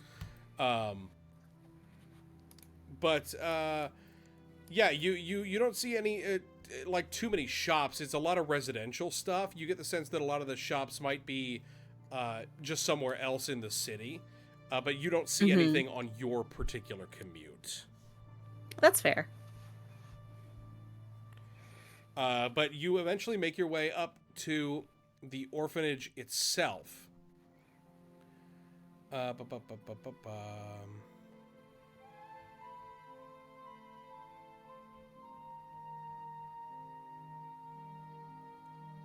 they don't give me a very good description of the orphanage. So you see a large building. It appears to have been at one point probably what do you call it? Like a boarding house of some description. Still like 2 stories in an attic, that kind of vibe. But it has been converted into an orphanage. And you can see that there is the newest part of it is a sign out front that says St. Andrew's Orphanage. You don't hear the kids anymore. You get the sense they probably are all back inside. But the front door is unlocked and well, not unlocked, but it is. There's no fence. There's no anything. You can just go up to the front door like it's a business. Yeah. Well, go walk in. Yeah, you make your way up to the front door. And do you knock? Yeah. Yeah, you knock on the door, and eventually a woman comes to the door. This old, haggard-looking woman that has her gray-streaked brown hair up in a tight bun, and has all the wrinkles that say that she is an incredible frowner, a world-class frowner. And she opens the door and she says, "What can I do for you?" Not the voice I was expecting. Yeah, me neither. Oh It just my came out of me. Oh my god. Oh my god. I love it. Matario She's got a long cigarette in one finger. Oh my god.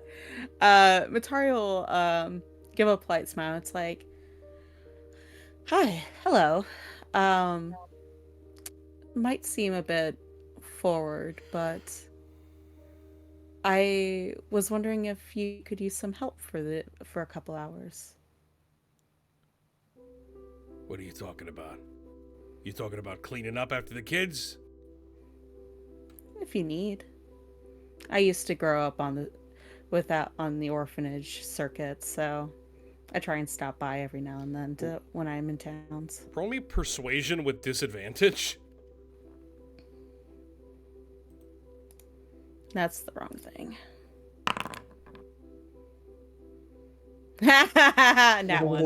Hey, she says, yeah, no offense, but I don't have any idea who you are.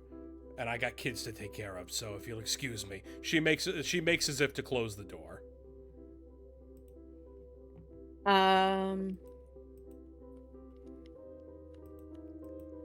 Sorry, this is me thinking. Yep. Because it's one of those, like, I have to, like, separate what Matari would do and my own knowledge of what might be going on. I think Matari is just gonna let the door close. Yeah, you let the door close. Roll me a perception check.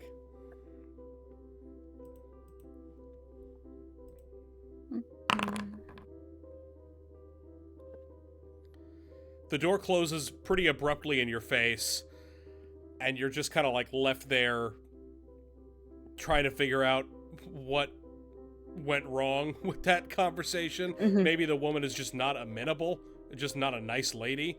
But as you kind of look Maybe I'm around, just a weirdo. yeah, you kind of look around, you look up, and you see looking out of a window down at you is the face of a small boy. Just kind of like staring intently at you with his head cocked to one side. Their tail will swish a little bit, and they'll give like a little wave. He kind of clutches a doll that he's holding a little bit closer to him and slinks backwards.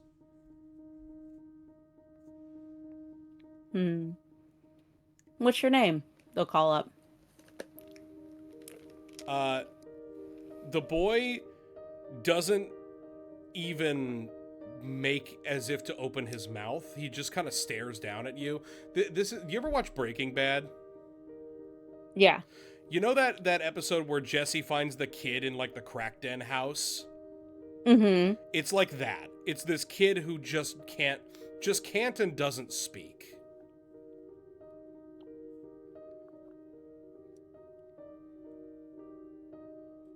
Like there is, you can sense some trauma there. Are in the first or second floor? Second floor. Oh, God. I'm fucking... Matari's gonna be a weirdo and try and climb up there. This ain't gonna go well. Roll me athletics. Oh, it's gonna go so bad. I can't wait until we're all considered criminals. You're not far off.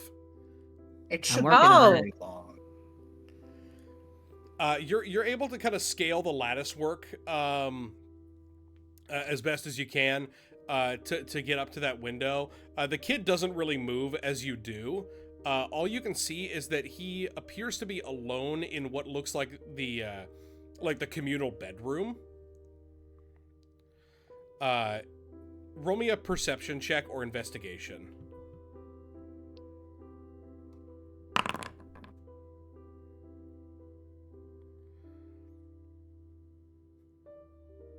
Yeah, just that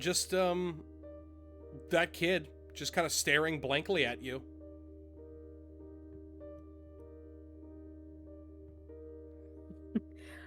This window does not appear to open. That's fine. They'll kind of... It's like a round at least window. Mm-hmm. They're... Well, one, they're gonna make sure they don't fall because they're surprised at themselves for getting themselves up here. They're like a cat, like, fuck, what's gonna happen if I need to get down? Yeah. But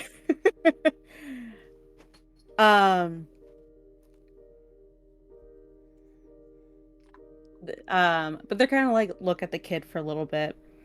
Try and gauge like do they seem like intelligent and just don't want to talk? Insight.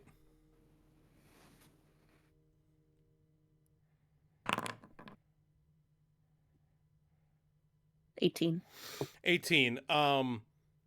With the little that you gleaned from previous conversations with Hira, and from everybody, this information that that has been disseminated to you all, the kid seems intelligent but vacant, almost as if he is one of those husks that people are talking about.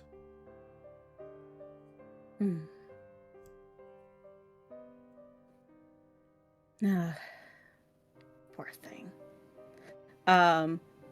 They'll what's the word? Kind of sit with the kid for a second, just kind of vibe with them, maybe listen in. They'll give them like, I don't know, one of the, like, maybe a bauble they've picked up from their travels. And say if you ever need any help. Yeah, I think that the window is broken just enough that you could slip something inside if you wanted to, and you can say that. And the kid will kind of just walk toward the window and pick up the little trinket that you drop, and then like just kind of tootle around with it while it's standing there. They'll get like a little smile at themselves, like they've made themselves feel a little bit better about whatever is troubling them, and try to climb down. Yeah, we'll make it easy on you and say that you can make it down. I want you to roll me a stealth check, though.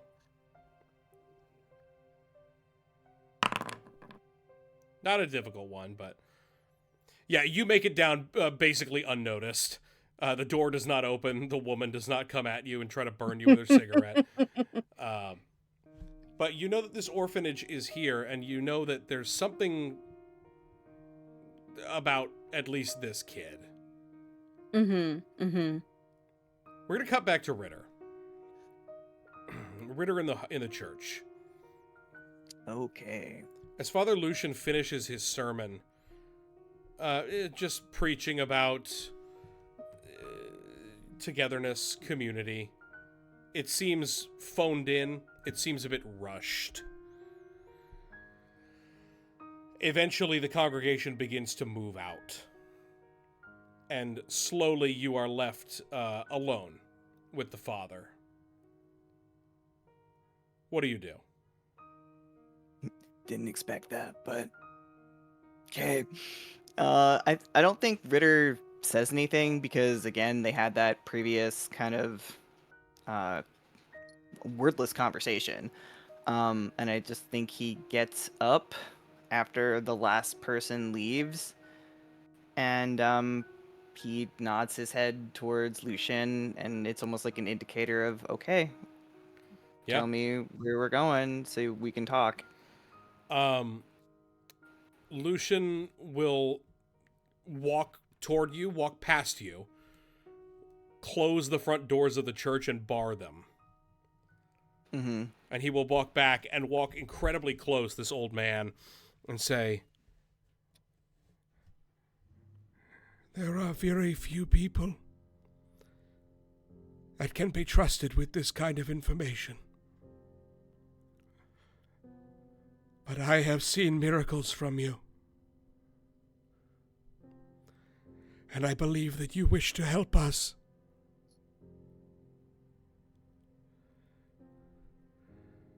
He nods slowly.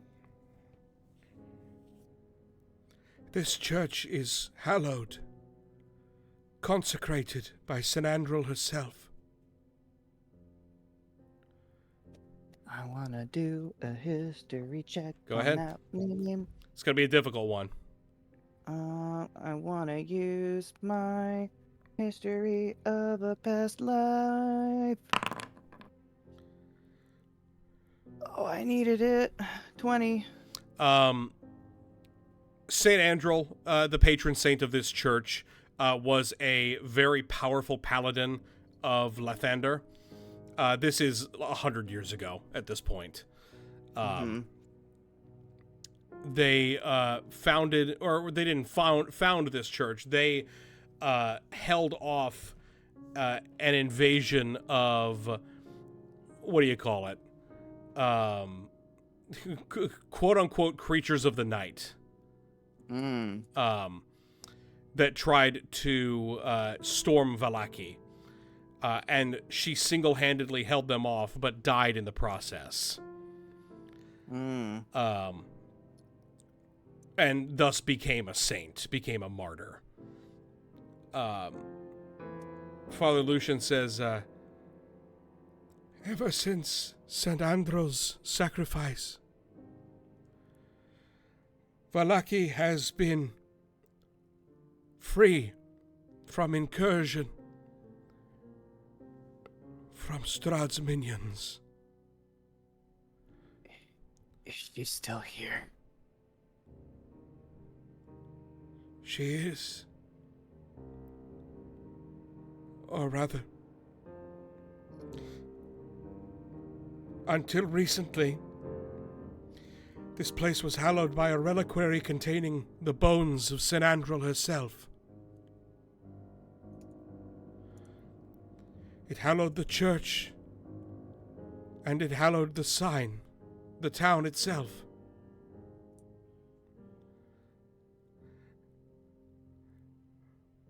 But no more than a 10-day ago, I came to the church to find the floorboards torn up, hacked away, and the reliquary gone. Her protection is failing, and I believe the devil knows it.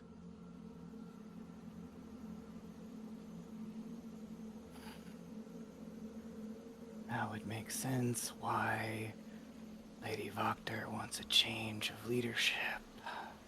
Lady Voctor? Yeah. Ritter will kind of slowly walk forward. Stuzzy sent us to go talk to her. And she thinks that the Baron shouldn't...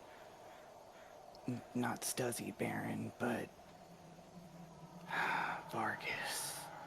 And he kind of shivers a little. It's almost as if he kind of gets a glimmer of, like, the memory. She wants to take back... You know... She thinks that this is a farce, and the fake joy is a farce. I'll help you bring the actual joy back. But I don't think he's gonna be able to have to stay for much longer either.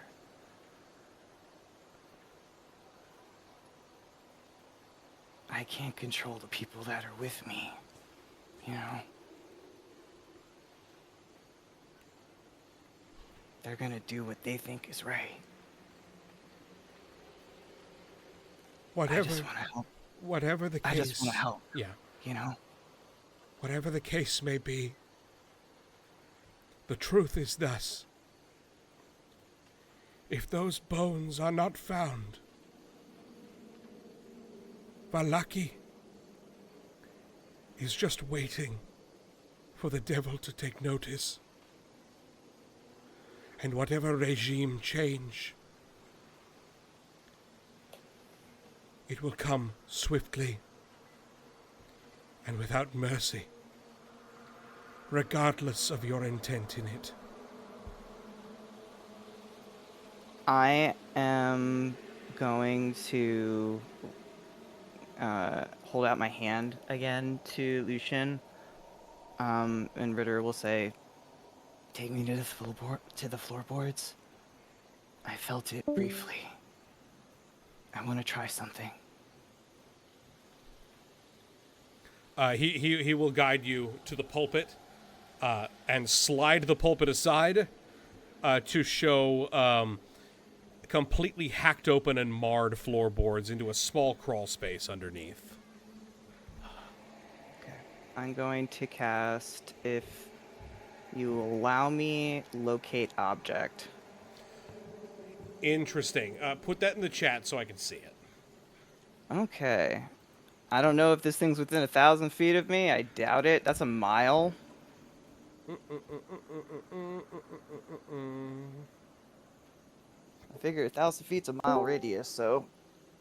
Describe or name an object that is familiar to you. That's fine.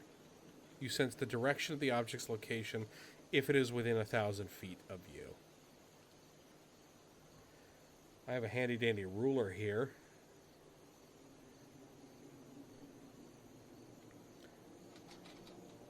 That says the object is not within 1,000 feet of you. Okay. Which is actually pretty handy. Mm-hmm. Because... Ritter will nod. Yeah, that means... Let me see here.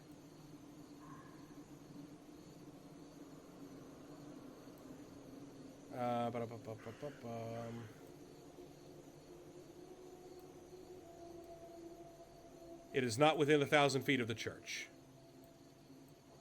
Okay. I can't sense it here, but Like Ritter try to like he closes his eyes and then a brief gust of wind and Lucian like tastes sea salt taffy on his tongue or something like that. I don't know. It's cool. And Ritter will say, yeah, it's not here, but I'll keep looking for it. Just give me a little bit of time. I won't stop till I find it, okay? I promise. There is one person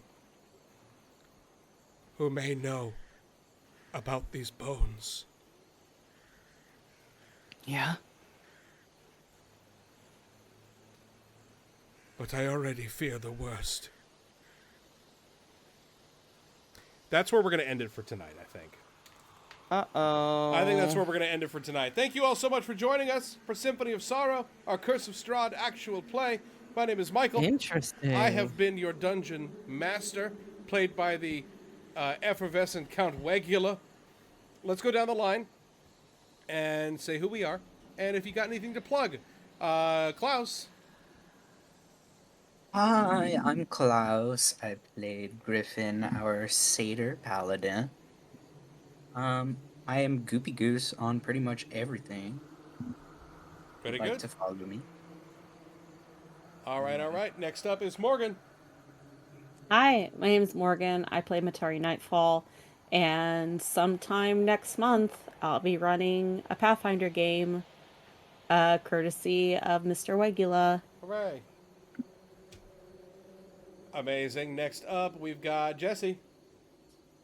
Hello, my name is Jesse. I play Hira, the monk rogue, who's going to find out the truth. You can find me here in Twitch at Mr. Hare. I'm the moderator, one of the moderators of this channel.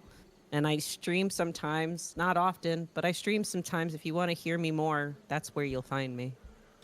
Amazing. Next up is Julian. Hi there, I'm Julian. I played Ritter, our funny cleric man. You can find me at Jucifer on most social media, and if you guys want merchandise and the like, go to Jackal and Hare Art on Etsy. Awesome. And finally, Taylor. I'm Taylor. I'm the player that rolled the most shit this game. Jesus As Christ. Mordecai, our human ranger. Doggo.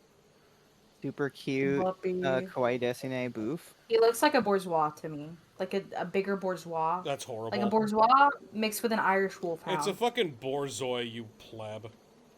Really? No, I don't know. I just say. I call them would have believed borzois. you. I don't know I anything. say borzoi,